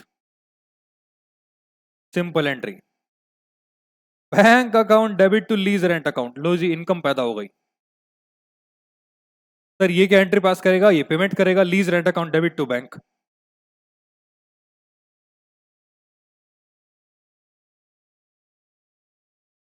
sir इतना आसान था ये, और क्या आपको क्या लगता है मुश्किल है, नहीं है। अब इसके बाद क्या होगा, क्योंकि इसके लिए ये एक इनकम है, इसको ये प्रॉफिट एंड लॉस में ट्रांसफर कर देगा, तो एंट्री में आएगा ये जो लीज रेंट है ये डेबिट हो जाएगा, lease rent account debit to profit and loss account. इसमें profit and loss account debit और टू आपका लीज रेंट अकाउंट। बस एक प्रॉब्लम अराइज होती है, प्रॉब्लम, वो प्रॉब्लम क्या है मैं आपको बताता हूं।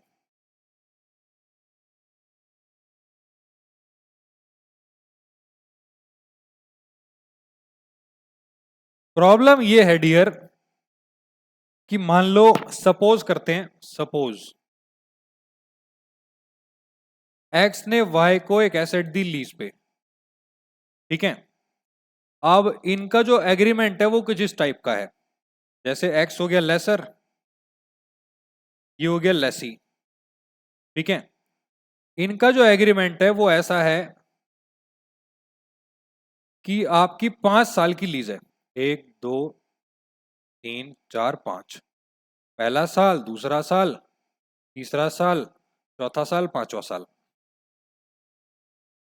और हर साल आपको लीज का रेंट बढ़ा के देना है। मान लो पहले साल आपने पे किया 1 लाख रुपए, फिर 2 लाख, फिर 3 लाख, फिर 4 लाख, फिर 5 लाख,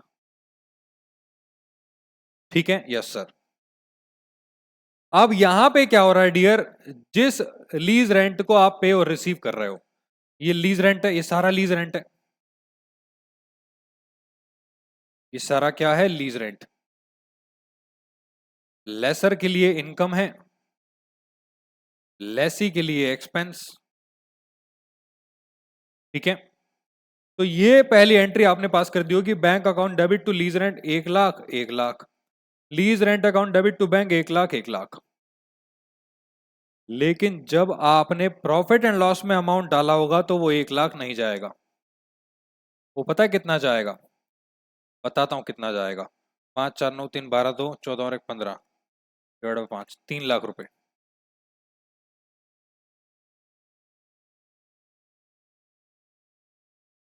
और यहां पे ये जो एंट्री पास की थी मैंने पीएनएल में ट्रांसफर करने की, ये नहीं आएगी। हाँ सर ये क्या कर दिया आपने, काट दी एंट्री, यस काटनी थी ना।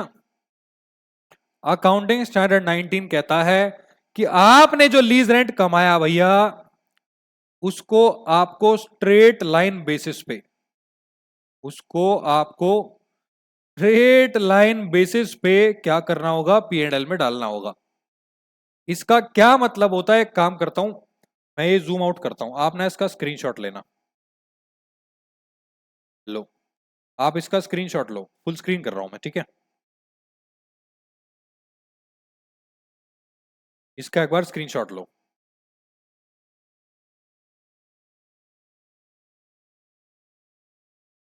मैं इतने पानी पीता हूं।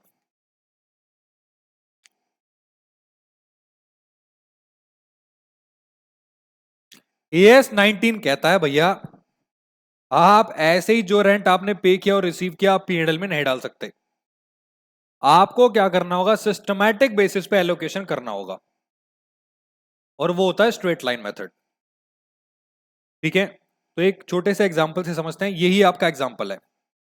अब यहां पे इन रियलिटी में आपको क्या करना है, इन रियलिटी आपको एंट्रीज कैसे पास करनी है डियर वो बता रहा हूं। ठीक है, आपको सबसे पहले कैलकुलेट करना है, calculate lease rent to be transferred to profit and loss account. Straight line basis का मतलब होता है आपको क्या करना है, वो लीज रेंट जो ट्रांसफर होगा पीएनएल में, वो आपको कैलकुलेट करना है अलग से। पेमेंट अलग हो सकती है, ट्रांसफर अलग हो सकता है, और अलग ही होगा। अगर रेंट अलग अलग हुआ तो कैसे आएगा, ऐसे आएगा, total lease rent divided by lease period. कितना लीज रेंट पे किया sir, 1 lakh plus 2 lakh plus 3 lakh plus 4 lakh plus 5 lakh divided by 5 साल। तो हर साल कितना पीएनएल में ले जाओगे, ये निकल के आएगा आपका 3 लाख रुपए पर ईयर। और हर साल आपको यही ट्रांसफर करना है प्रॉफिट एंड लॉस अकाउंट में। इसका भी एक बार स्क्रीनशॉट ले लो। अब आपको कैसे ट्रांसफर करना है वो मैं आपको बुक्स बनवा के दिखाता हूं, दोनों पार्टीज की, लेसर की भी और आपके लेसी की भी। ठीक है, जल्दी से हटा दूं इसको, क्या मैं इसको हटा दूं?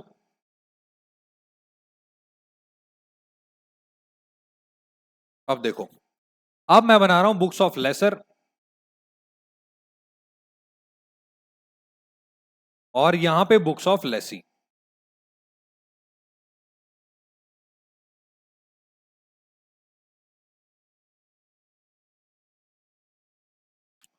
देखो, पहले साल की एंट्रीज मैं आपको दिखाता हूं क्या होगी, ईयर 1, और ये एंड में हो रही है entries,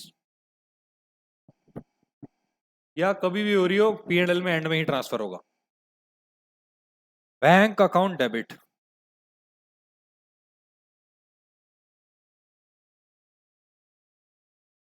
to lease rent account. पहले साल का एग्रीमेंट था 1 लाख रुपए का, यहां lease rent account debit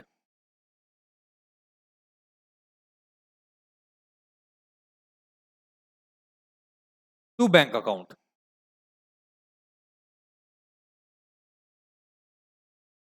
1 lakh 1 lakh. ठीक, अब प्रॉफिट एंड लॉस में आपको क्या करना है, प्रॉफिट एंड लॉस में आपने 3 लाख निकाला था ट्रांसफर होने वाला, तो प्रॉफिट एंड लॉस तो यहां पे क्रेडिट होगा, सॉरी। देखो, lease rent account debit 1 lakh.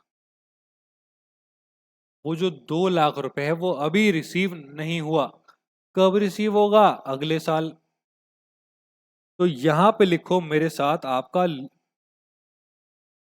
लिखना मत अभी, लिखना मत, यहां पे आएगा आपका receivable account, lease rent receivable account. अभी आप लिखना मत प्लीज, डेबिट कितना, 1 लाख, और 2 हो जाएगा, सॉरी 2 लाख आएगा ना, और 2 हो जाएगा profit and loss account 3 lakh. ऐसे ही यहां पे आएगा profit and loss account debit 3 lakh. ठीक, अब जो रेंट आपने पे कर दिया वो 1 लाख है, 2 लाख पे नहीं किया, तो यहां पे आना चाहिए lease rent outstanding account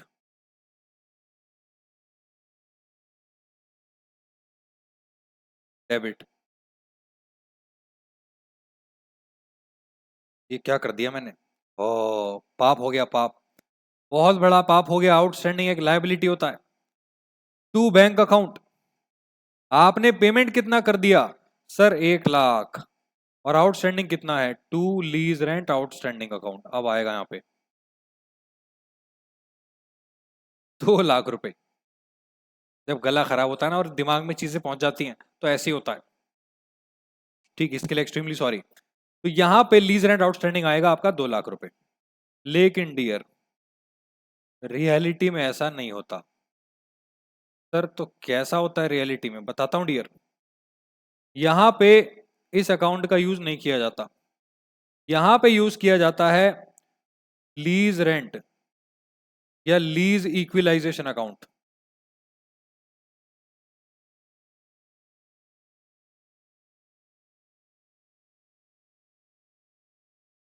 debit. और यहां पे भी ये यूज नहीं किया जाता आउटस्टैंडिंग वर्ड, यहां पे भी यूज किया जाएगा to to lease equalisation account. ठीक है, लीज इक्विलाइजेशन अकाउंट इधर आएगा 2 लाख। ठीक है, तो यहां पे 2 लाख रुपए डेबिट हो जाएंगे एसेट बन के लीज इक्विलाइजेशन के, और यहां 2 लाख रुपए क्रेडिट हो जाएंगे। अब अगले साल इसमें बैलेंस बढ़ भी सकता है, ये ईयर 1 थर्ड ईयर। ठीक है, ये हर साल हम एंट्रीज रिपीट करेंगे। जैसे एक बार अगले साल की एंट्री करके दिखा देता हूं आपको। अगले साल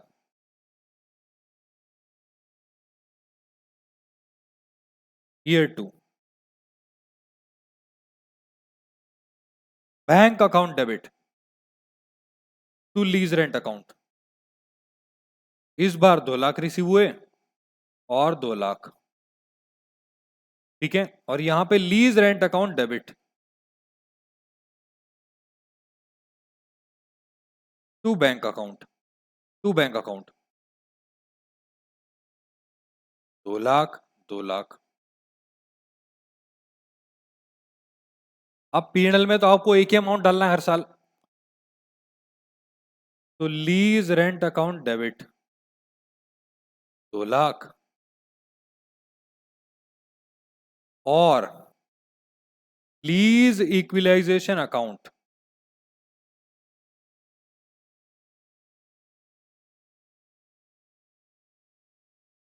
1 लाख और 2 आपका प्रॉफिट एंड लॉस अकाउंट।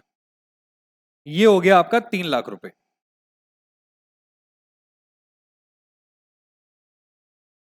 ठीक है, अब इसके बाद इसकी बुक्स में क्या होगा, profit and loss account debit. ठीक है, और 2 लीज रेंट अकाउंट, यहां 3 लाख पीएनएल में, टू लीज रेंट में 2 लाख, और 1 लाख की लाइबिलिटी बनेगी to lease equalisation account.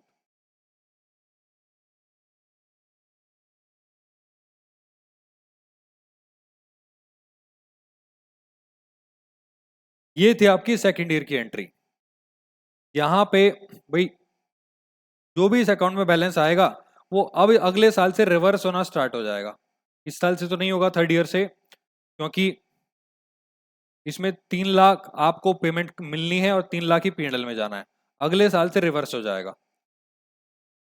2 lakh नहीं, कितनी पेमेंट मिलेगी, 4 लाख की पेमेंट मिलेगी और 3 लाख पीएनएल में जाएगा, तो ये बराबर हो जाएगा। ऐसे ही यहाँ पे सेम केस है, अगले साल 3 लाख पे करने पड़ेंगे, 3 लाख पीएनएल में जाएगा, 4 लाख पे करने पड़ेंगे और 3 लाख पीएनएल में जाएगा। ठीक है, तो इसकी जो लायबिलिटी है ये वाली, वो आपकी खत्म होती रहेगी, लीज रेंट इक्विलाइजेशन वाली। ये आपकी एंट्रीज आएंगी आपके ऑपरेटिंग लीज में एलएससी की बुक्स में। ठीक है, तो ये था आपका एलएससी की बुक्स, और आपको स्ट्रेट लाइन मेथड से पीएनएल में अमाउंट डालना है। ठीक, अब आ जाओ क्वेश्चन नंबर मेरे पास 4 पे।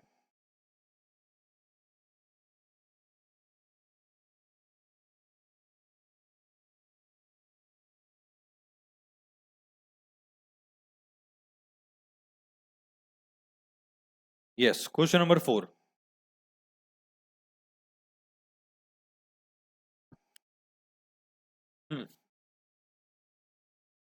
तो यहां पे डियर आपको क्वेश्चन दिया हुआ है, क्वेश्चन नंबर 4, अकाउंटिंग फॉर लीजेस का।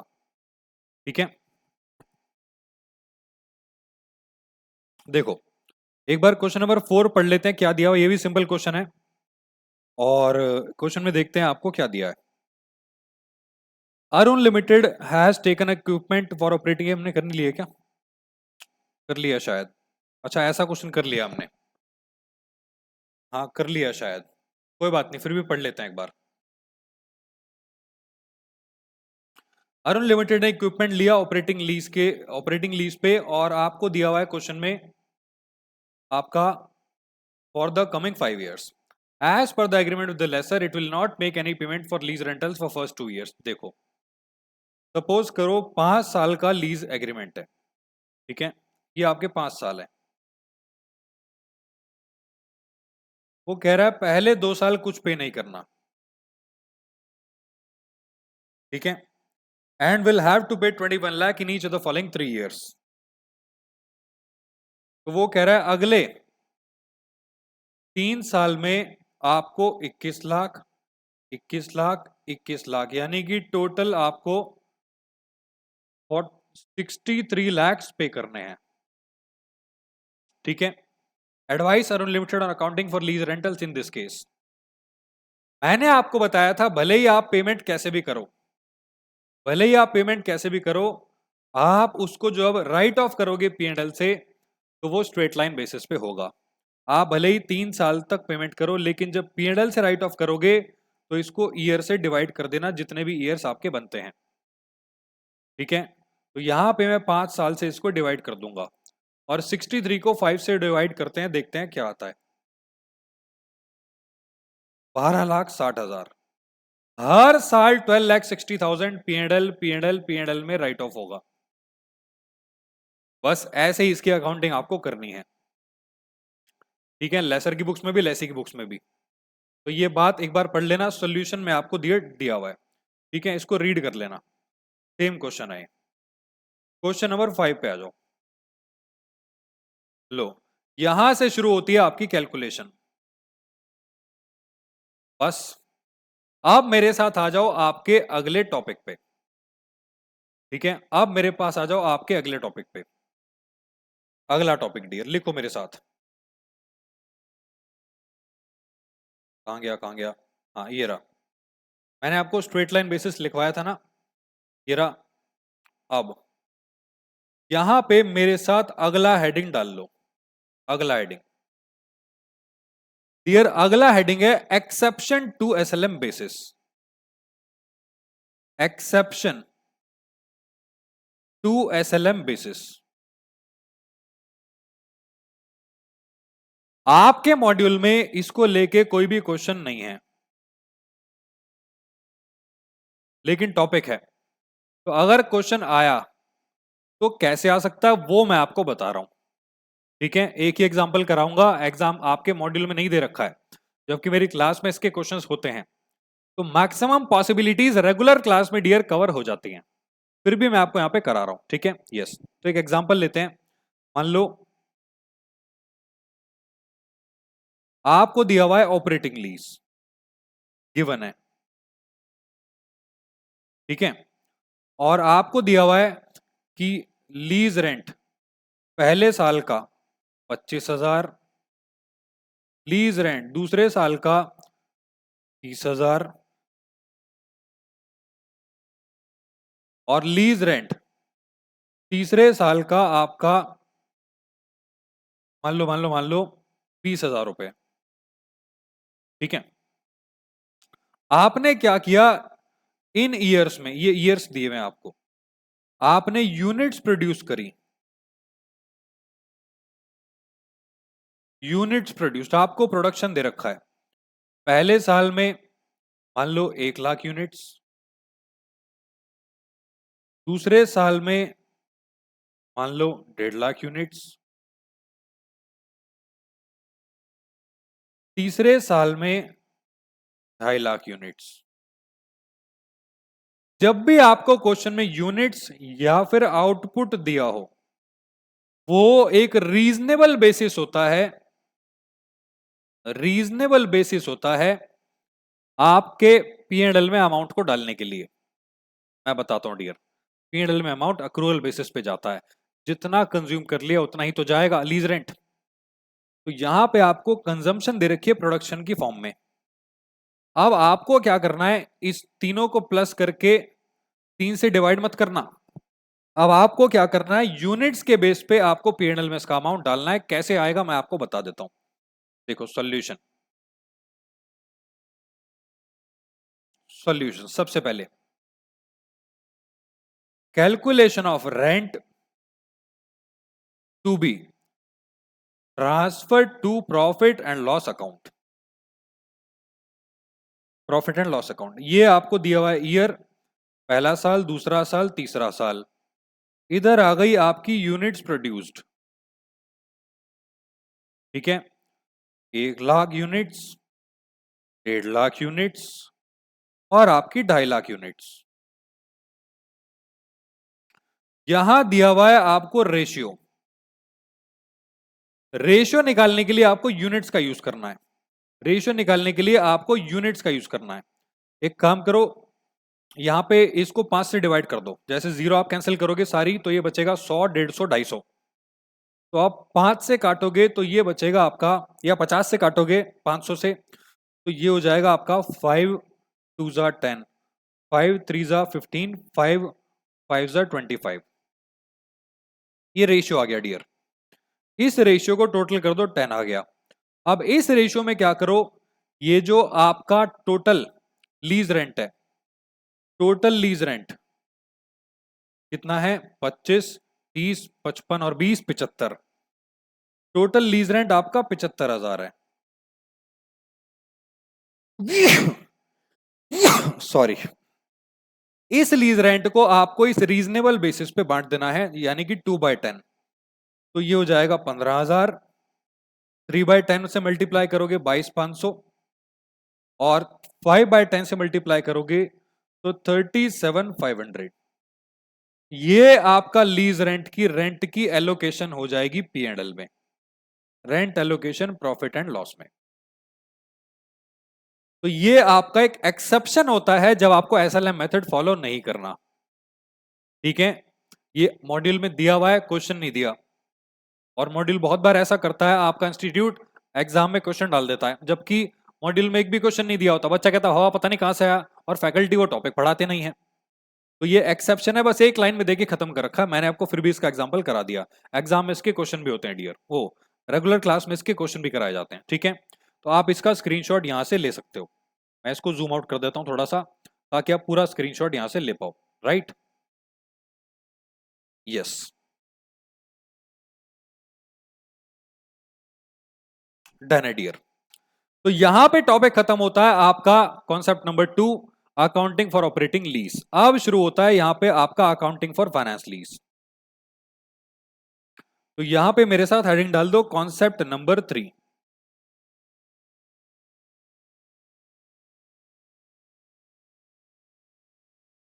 Accounting for finance lease. Important topic, बहुत इंपॉर्टेंट टॉपिक है डियर। कॉन्सेप्ट्स को ध्यान से समझना। बच्चे कैलकुलेशंस में मिस्टेक कर देते हैं क्योंकि वो कॉन्सेप्ट को नहीं समझते। अब फाइनेंस लीज के कॉन्सेप्ट को समझने के लिए आपको 3 चीजें यहां पे पढ़नी पड़ेंगी डियर। पहली चीज, ये क्या बन गया, पहली चीज आपको यहां पे समझनी है इंपॉर्टेंट टर्म्स।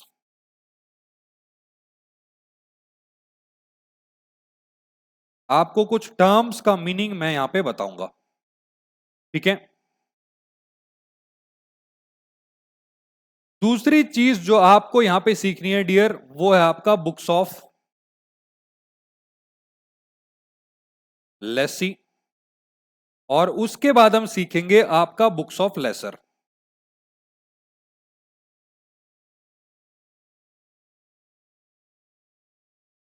राइट, बट मैं आपको बता दूं बुक्स इस केस में नहीं आती, बस कैलकुलेशन आती है मोस्टली केसेस में, ठीक है। अब आ जाओ, सबसे पहले आपको, क्योंकि अकाउंटिंग सीखनी है फाइनेंस लीज की, तो कुछ टर्म्स आपको यहां पे पता होनी चाहिए। अब मैं आपको याद दिलाता हूं, आपने फाइनेंस लीज में 5 कंडीशन पढ़ी थी। उन 5 कंडीशंस में पहली कंडीशन थी, एक तो मेजर लाइफ आपकी कवर हो जानी चाहिए, ठीक है। मेजर लाइफ के अलावा ऑप्शन टू परचेज होना चाहिए, ठीक है। एक और मैंने आपको बताया था स्पेशलाइज्ड एसेट होनी चाहिए, ठीक है। एक और मैंने आपको ऑप्शन बताया था present value of MLP is equal to fair value. तो ये जो प्रेजेंट वैल्यू ऑफ एमएलपी था, मैंने आपको कहा था जब मैं आगे इसका टॉपिक लेके आऊंगा तो डिटेल में बताऊंगा।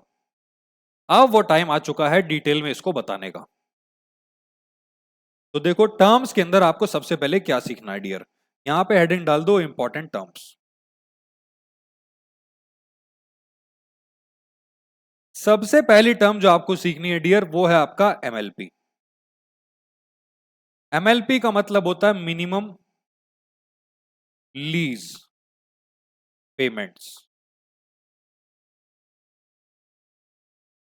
ठीक है, मिनिमम लीज पेमेंट्स।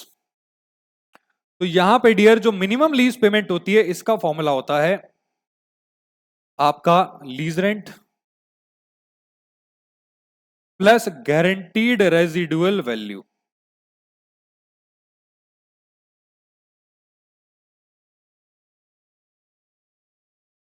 और ये जो एमएलपी आप सीखते हो डियर लेसी के लिए है, ये और लेसी वो कितनी पेमेंट करेगा लेसर को मिनिमम, वो आपको निकालनी है। तो मैं आपको एक छोटे से एग्जांपल से बताता हूं। देखो मान लो ये आपकी लीज टर्म है, ठीक है, 4 साल की लीज है। एक तो यहां पे लीज रेंट जाएगा, lease rent lease rent lease rent, ठीक है। तो ये जो लीज रेंट आपको दिखाई दे रहा है ये तो लीज रेंट हो गया, ये तो आपको पे करना ही है। अब कभी कभार क्या होता है, मान लो एसेट की लाइफ 6 साल है और आप 4 साल के लिए उसको वो लीज पे दे रहे हो, ईयर 1, ईयर 2, ईयर 3, ईयर 4। अब लेसर बोलता है लेसी को, यार देखो 4 साल बाद कॉन्ट्रैक्ट खत्म हो जाएगा और मैं आपसे मान लो वो एसेट वापस लेता हूं, ठीक है। तो क्या गारंटी है कि आप वो एसेट मुझे सही सलामत दोगे? कोई गारंटी नहीं है। तो लेसर क्या करता है, लेसी से गारंटीड रेजिडुअल वैल्यू वसूलता है। रेजिडुअल वैल्यू स्क्रैप वैल्यू होती है। देखो जो 2 साल में ये एसेट चलेगी, ठीक है, उस टाइम पे इसकी जितनी भी मार्केट वैल्यू चल रही होगी उससे कोई फर्क नहीं पड़ता। आप मुझे गारंटीड अमाउंट बता दो, आप मुझे एक तो रेंट पे कर दो जो 4 साल में आप मुझे दोगे, ठीक है, रेंट हो गया, प्लस एक गारंटीड अमाउंट मुझे दे दो जो लीज टर्म की एंड में आप मुझे पे करोगे। वो दोनों के एग्रीमेंट से डिसाइड होता है। इसी टोटल को बोलते हैं एमएलपी, मिनिमम लीज पेमेंट। तो एमएलपी टोटल होता है लीज रेंट का और गारंटीड रेजिडुअल वैल्यू का, ठीक है। सर ऐसा भी तो हो सकता है कि मान लो इन्होंने डिसाइड किया कि गारंटीड रेजिडुअल वैल्यू जो आएगी वो 20,000 रुपए पे होगी, 20,000 रुपए, और पता चलता है कि अगर उसके पास एसेट वापस आ गई, लेसी के पास, लेसर के पास एसेट वापस आ गई, मार्केट में वो एसेट को मात्र 15,000 का ही बेच पा रहा है, ठीक है। यानी कि आपका जो लेसी है उसने एसेट को इतना गंदे तरीके से यूज किया, 4 साल तक इतना घटिया तरीके से यूज किया कि आपने एसेट को घिस घिस के खराब कर दिया। अब आप बेचने जा रहे हो तो 15, 5, 4,000 रुपए मिल रहे हैं। तो आप लेसी से डिमांड करो भाई सुन मिनिमम 20,000 रुपए लूंगा, ठीक है, सही से केयर करियो। तो आप लेसी को बोलोगे भाई मैं तो 20,000 रुपए लूंगा ही लूंगा, गारंटीड रेजिडुअल वैल्यू। मार्केट में भले ही उसकी वैल्यू कुछ भी हो वो मैटर नहीं करता। सर लेकिन एक बात तो बताओ, अगर ऐसा हो गया कि गारंटीड रेजिडुअल वैल्यू जो है वो 20,000 है और मार्केट वैल्यू में जब वो उसको बेचने जाएगा तो उसको 30,000 मिल रहे हो, हाँ तो मिलने दो। यहां पे डियर, यहां पे क्या होगा, इस केस में क्या होगा, गारंटीड रेजिडुअल वैल्यू जो होगी ना वो वैसे नॉर्मली ज्यादा रखी जाती है थोड़ी सी ज्यादा रखी जाती है as compare to expected market value. तो अगर ज्यादा रखी जाएगी तो पता है क्या होगा, लेसर जो होगा लेसी को पता है क्या बोलेगा, लेसर को वो बोलेगा भैया ऐसा है, नमस्ते, आप मुझे मेरी एसेट दे दो, ठीक है, मैं इसको मार्केट में सेल कर दूंगा, क्योंकि एसेट की आपने केयर सही से करी है, केयर सही से करी है आप, कोई बात नहीं, मुझे ये पैसा मत चुकाओ, मैं बेच दूंगा।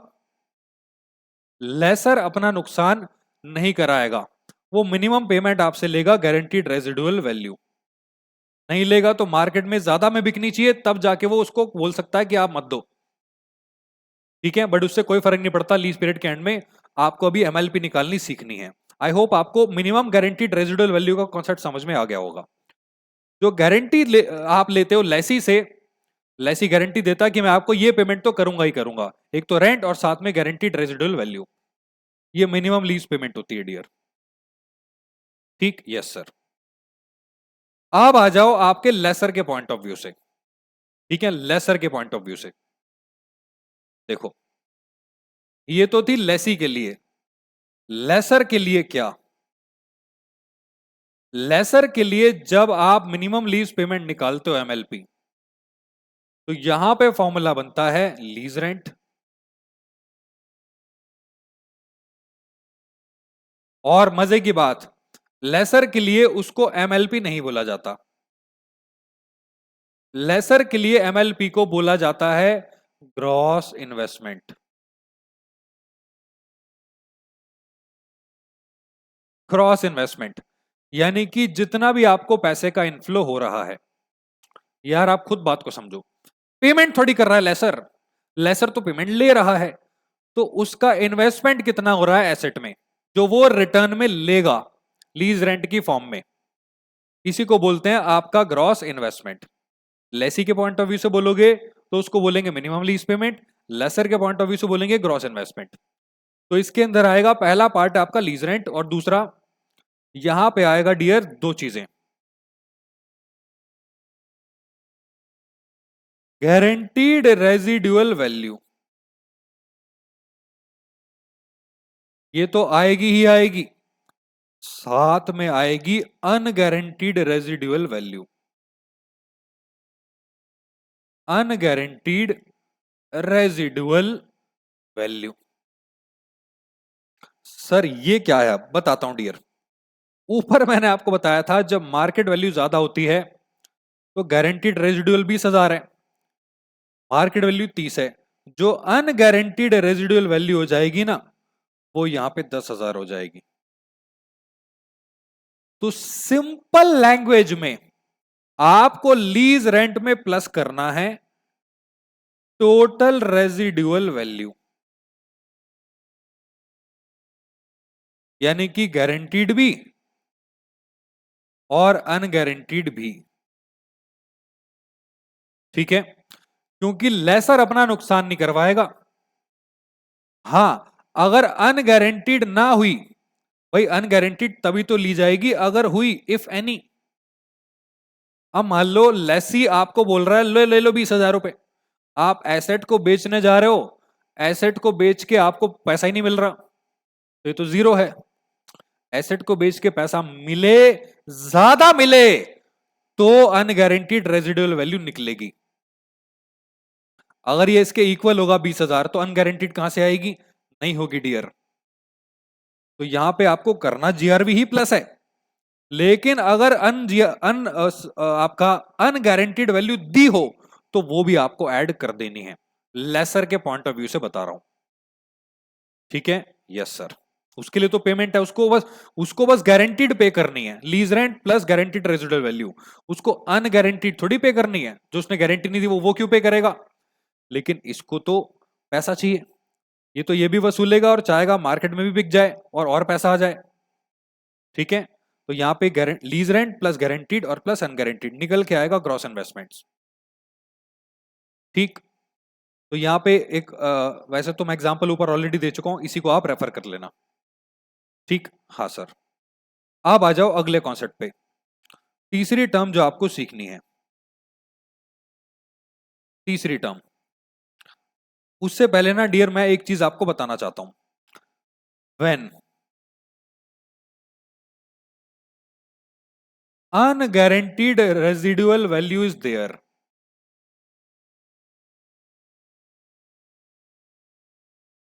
भाई आपने चेक किया, क्वेश्चन में आपको दे रखा है अनगारंटीड रेजिडुअल वैल्यू, तो उस केस में होगा क्या? जो बुक्स ऑफ लेसर है ना, विद बुक्स ऑफ लेसी,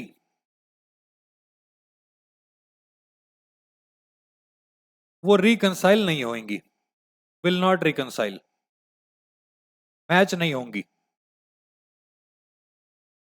मतलब इसके लिए वो इनकम है, इसके लिए वो एक्सपेंस है, मैच नहीं होगा डियर।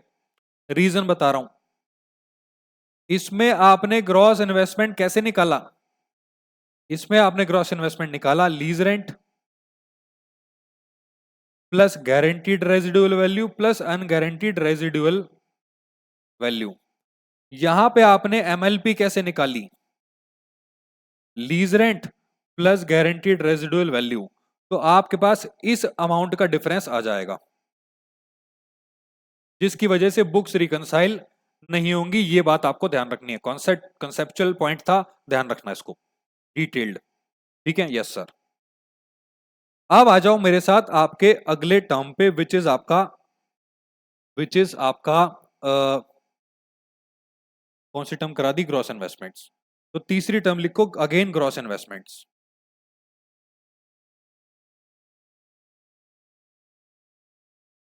सर ये दोबारा क्यों लिखवा दिया, बताता हूं। डियर, ये जो ग्रॉस इन्वेस्टमेंट होता है ना, ये वो पैसा है जो लेसर कमाएगा। मैंने आपको क्या बताया, ये वो पैसा है, एक तो लीज रेंट कमा रहा है, गारंटीड रेजिडुअल वैल्यू ले रहा है, अनगारंटीड रेजिडुअल वैल्यू ले रहा है। अरे यार, यहां पे ये इंटरेस्ट भी तो कमाएगा। तो इस इन्वेस्टमेंट्स के अंदर इंक्लूड्स इंटरेस्ट। और डियर, इंटरेस्ट को एएस 19 के अकॉर्डिंग बोला जाता है आपका फाइनेंस इनकम। ठीक है, आप कॉर्पोरेट अकाउंटिंग में इस चीज को पढ़ते हो। इंटरेस्ट की इनकम कैसी इनकम होती है? फाइनेंस की इनकम। उसके लिए एक्सपेंस कौन सा होगा? Finance charge. ठीक है, उसके लिए बोला जाएगा फाइनेंस चार्ज। लेकिन मैं अभी ग्रॉस इन्वेस्टमेंट की बात कर रहा हूं, जो आपका लेसर के पॉइंट ऑफ व्यू से होता है। तो इसके अंदर इंटरेस्ट इंक्लूडेड होता है, इंक्लूड्स इंटरेस्ट। तो यहां पे क्या होता है, आपको क्वेश्चन के अंदर ना नेट इन्वेस्टमेंट निकालनी होती है। तो यहां पे चौथा पॉइंट लिखो मेरे साथ, net investment. Gross investment total आपने जो कमाया, आपने इंटरेस्ट मिला के जो कमाया। अब नेट इन्वेस्टमेंट इंटरेस्ट हटा के जो कमाया, हटा के। तो इंटरेस्ट हटा के जो कमाओगे डियर, एक्सक्लूडिंग इंटरेस्ट, वो होगा आपका present value of gross investments. Present value of gross investments. ठीक है, present value of gross investments. कभी कभार क्वेश्चन में क्या होता है, जो present value of gross investments है, वो आपको चेक करना होता है। चेक किससे? फेयर वैल्यू से। वो उसके इक्वल आ जाएगी डियर। अगर इक्वल ना भी आए, 90% भी आ जाए, तो भी वो फाइनेंस लीज हो जाएगी। मैं आपको एक ट्रिक बता रहा हूं, क्वेश्चन में एमसीक्यू में आ सकता है। क्वेश्चन में कुछ नहीं देगा, वो आपको दे देगा ये रहा आपका लीज रेंट, ये है रही आपकी गारंटीड रेजिडुअल वैल्यू। अब आपको क्या करना है, ये एमएलपी आ गई, इसकी आपको प्रेजेंट वैल्यू निकाल लेनी है। अगर वो फेयर वैल्यू के 90% या 80 50 60 70 80% के इक्वल आ जाए, तो वो फाइनेंस लीज का पार्ट हो जाएगी, अदरवाइज वो ऑपरेटिंग लीज होगी। ठीक है, अभी हम एक क्वेश्चन करेंगे इसको समझने के लिए। ठीक है, आगे आ जाओ जरा, आगे आ जाओ। चौथा पॉइंट, सॉरी चौथा हो गया, पांचवा पॉइंट। पांचवा पॉइंट में लिखो अनअर्न्ड फाइनेंस इनकम।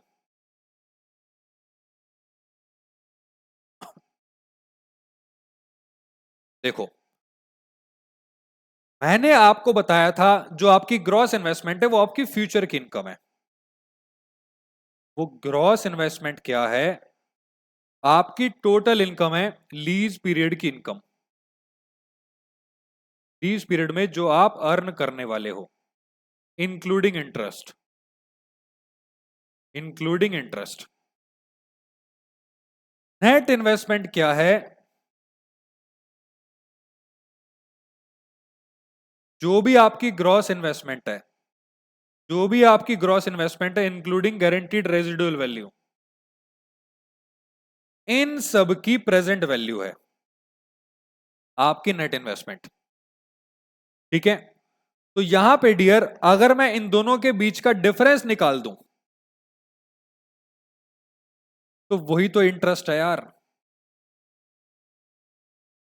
भाई आपने ग्रॉस इन्वेस्टमेंट के अंदर इंटरेस्ट कमाया, नेट इन्वेस्टमेंट में आपने उसकी प्रेजेंट वैल्यू निकाल ली, तो इन दोनों के बीच का जो डिफरेंस आएगा वो होगा आपका इंटरेस्ट की इनकम जो आपने अभी तक नहीं कमाई। ठीक है? इसी को बोलेंगे unearned, unearned finance income. Unearned finance income. ठीक है? आई होप ये कॉन्सेप्ट आपको समझ में आ गया होगा। इसको कैलकुलेट कैसे करना है वो मैं आपको भी बताऊंगा। ठीक है? अब ये जो इंटरेस्ट इनकम है डियर, ये कैसे अर्न होती है? ये अर्न होती है as per implicit rate of interest. Sir ये इंप्लिसिट रेट ऑफ इंटरेस्ट क्या होता है? डियर ये रेट ऑफ इंटरेस्ट होता है जिस इंटरेस्ट को आप अर्न करने वाले हो मार्केट के अकॉर्डिंग। ठीक है? सिंपल लैंग्वेज में इसको आईआरआर भी कहते हैं, जो कि फाइनेंशियल मैनेजमेंट में आपको पीयूष सर बाद में सिखा देंगे। हमें यहां पे नहीं सीखना कैसे निकलता है, यह आपको ऑलरेडी क्वेश्चन में गिवन होता है। ये ऑलरेडी आपको क्वेश्चन के अंदर डियर गिवन होता है। ठीक है? तो जब ये गिवन होता है तो आपको क्या करना है, इसको डायरेक्टली यहां से कैलकुलेट कर देना है। इंटरेस्ट का रेट अप्लाई करके कैसे करना है वो मैं आपको एक क्वेश्चन करके भी बताऊंगा। ठीक है? अब यहां पे लिखो आखिरी कॉन्सेप्ट आपका छठा, sixth concept,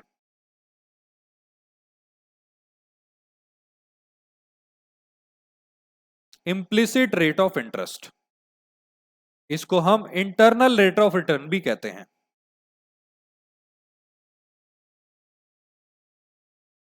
internal rate of return ये आपको हमेशा क्वेश्चन में गिवन रहेगा। ठीक? अब जब ये गिवन रहेगा डियर तो आपको क्या करना है मैं आपको बताता हूं। देखो आपको दो चीजें गिवन रहेंगी, टू थिंग्स। एक तो आपको गिवन रहेगा प्रेजेंट वैल्यू फैक्टर। सर ये प्रेजेंट वैल्यू फैक्टर क्या होता है? ये टाइम और रेट ऑफ इंटरेस्ट के साथ आपको गिवन रहेगा। प्रेजेंट वैल्यू फैक्टर होता है जो आपके 1 रुपए की वैल्यू 1 साल पहले या 2 साल पहले या 3 साल पहले। ठीक है? इसका सिंपल सा एक फॉर्मूला होता है निकालने का, वो होता है 1/1+r⁴n। मैं आपको एक कैलकुलेटर की ट्रिक बताता हूं, क्वेश्चन करके दिखाता हूं, तब आपको समझ में आ जाएगा। ठीक है? तो एक बार एक काम करो, जैसे मान लो 3 साल की लीज है, यहां पे आपको 3 साल की लीज दे रखी है डियर, 1 2 3। ठीक है? और यहां पे 20-20 हजार रुपए आप लीज रेंट पे कर रहे हो। एग्जाम्पल लिख लो, आप क्या कर रहे हो, 20-20 हजार रुपए लीज रेंट यहां पे कर रहे हो। ठीक है? क्वेश्चन में आपको बोल रखा है, क्वेश्चन में आपको बोल रखा है कि यहां पे आपको गारंटीड रेजिडुअल वैल्यू पे करनी है 5,000 रुपए। ठीक? अब आपको क्या करना है dear, calculate unearned finance income. Unearned finance income आपको क्वेश्चन में दिया हुआ है जो रेट ऑफ इंटरेस्ट है। मान लो रेट ऑफ इंटरेस्ट आपको दे रखा है 10% पर एनम। अब आपको क्या करना है, अनअर्न्ड फाइनेंस इनकम निकालनी है। अब ये अनअर्न्ड फाइनेंस इनकम कैसे निकलती है मैंने ऊपर आपको बताया, एक बार तीनों चारों कॉन्सेप्ट रिवाइज कर लो मेरे साथ। रिवाइज कर लो। सबसे पहले आपने सीखा एमएलपी। ठीक है? एमएलपी। MLP का मतलब क्या होता है? Lease rent, guaranteed residual value को ऐड करके निकलता है आपका MLP, ठीक है। और यहां पे डियर अगर आप ग्रॉस इन्वेस्टमेंट निकालते हो तो ग्रॉस इन्वेस्टमेंट में अनगारंटीड वाली वैल्यू ऐड हो जाती है, ठीक है। और नेट इन्वेस्टमेंट अगर आपको निकालनी है तो that investment is present value of gross investments. और ग्रॉस इन्वेस्टमेंट और नेट इन्वेस्टमेंट के बीच का जो डिफरेंस होता है वो होता है आपका अनअर्न्ड फाइनेंस इनकम। तो इस क्वेश्चन को करने के लिए ना देखो, लिखो यहां पे एक टेबल बनाओ, calculation of unearned finance income, unearned finance income, unearned finance income.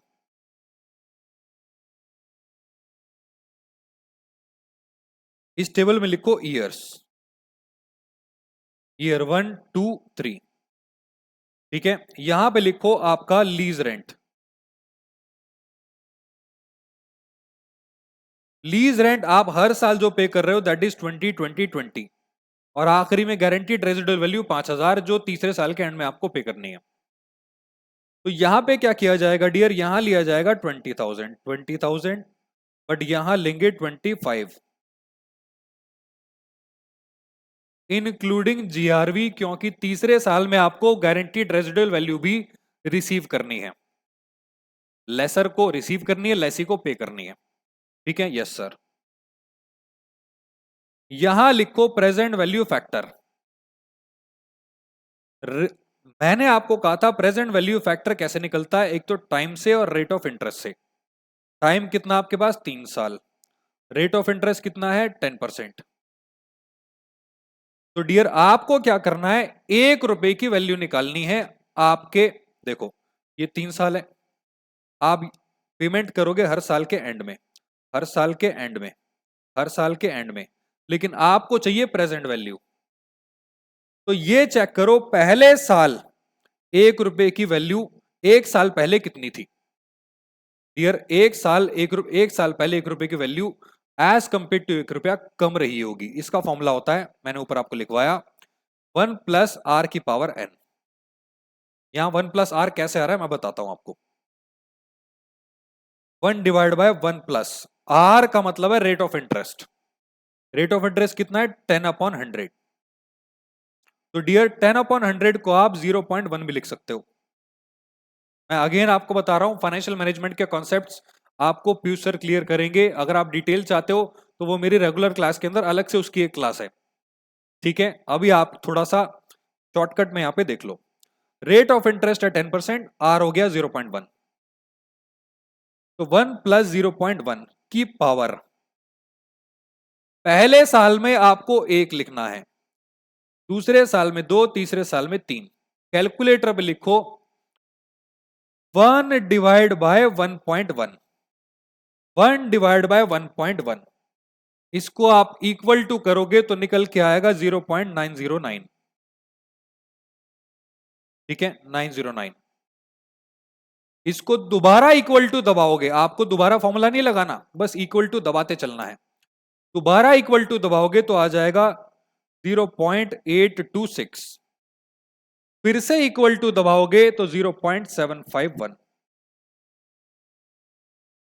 ये आ जाएगी आपकी 1 रुपए की प्रेजेंट वैल्यू, ठीक है। Yes sir. तो आप अब क्या करो, हर इंस्टॉलमेंट को मल्टीप्लाई कर दो।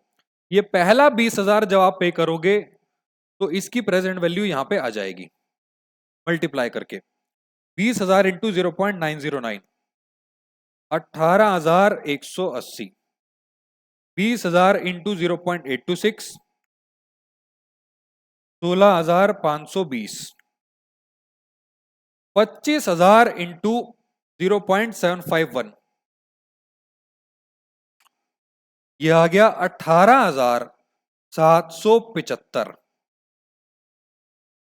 ये आपकी वैल्यू आएगी, टोटल आपकी प्रेजेंट वैल्यू निकाल लो, टोटल करके कितना आ रहा है, प्लस 16,520 प्लस 18,180। 53,475। डियर ये निकल के आ गया आपका नेट इन्वेस्टमेंट, और ये था आपका ग्रॉस इन्वेस्टमेंट। 25 20 20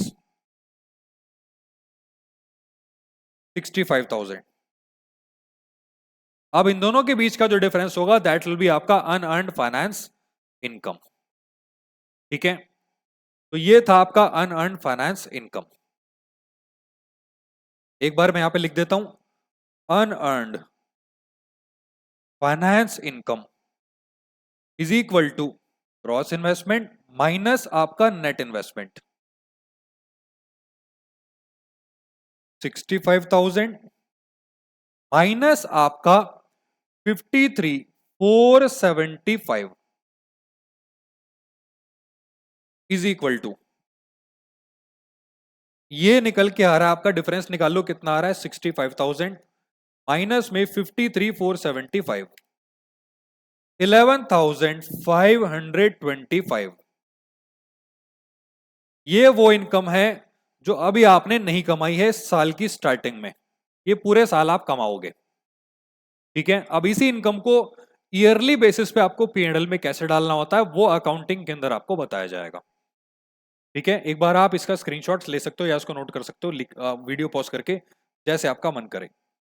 2 मिनट का ब्रेक लेता हूं, फिर वापस आता हूं, कंटिन्यू करते हैं, आपका लीज अकाउंटिंग खत्म करते हैं। ठीक है।